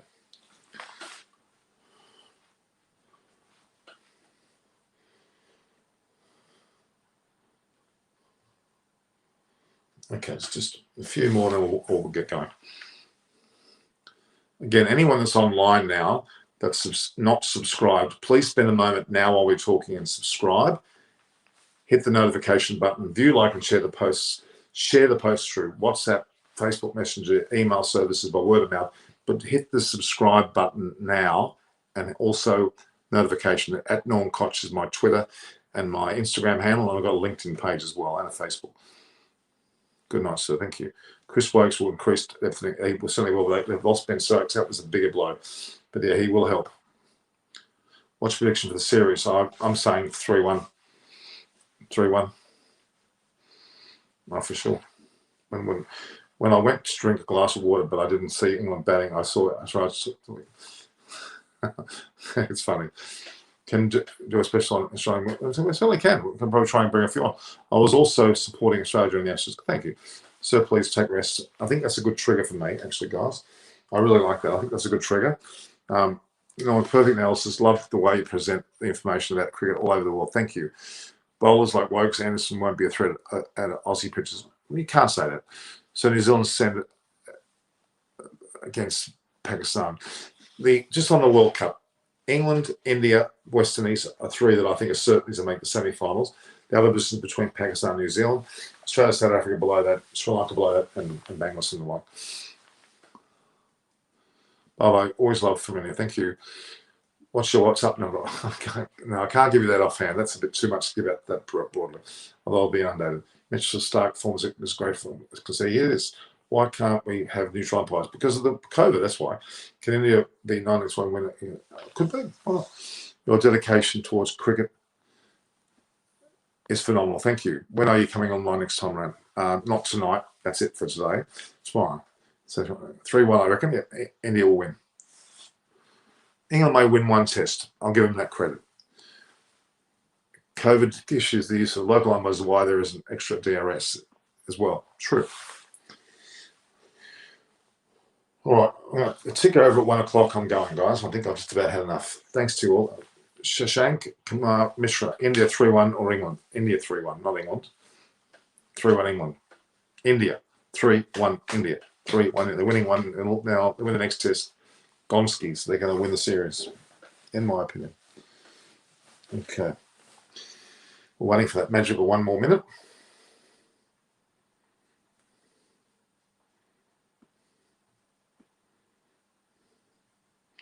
Just trying to see if there's any comments. Just waiting for any comments.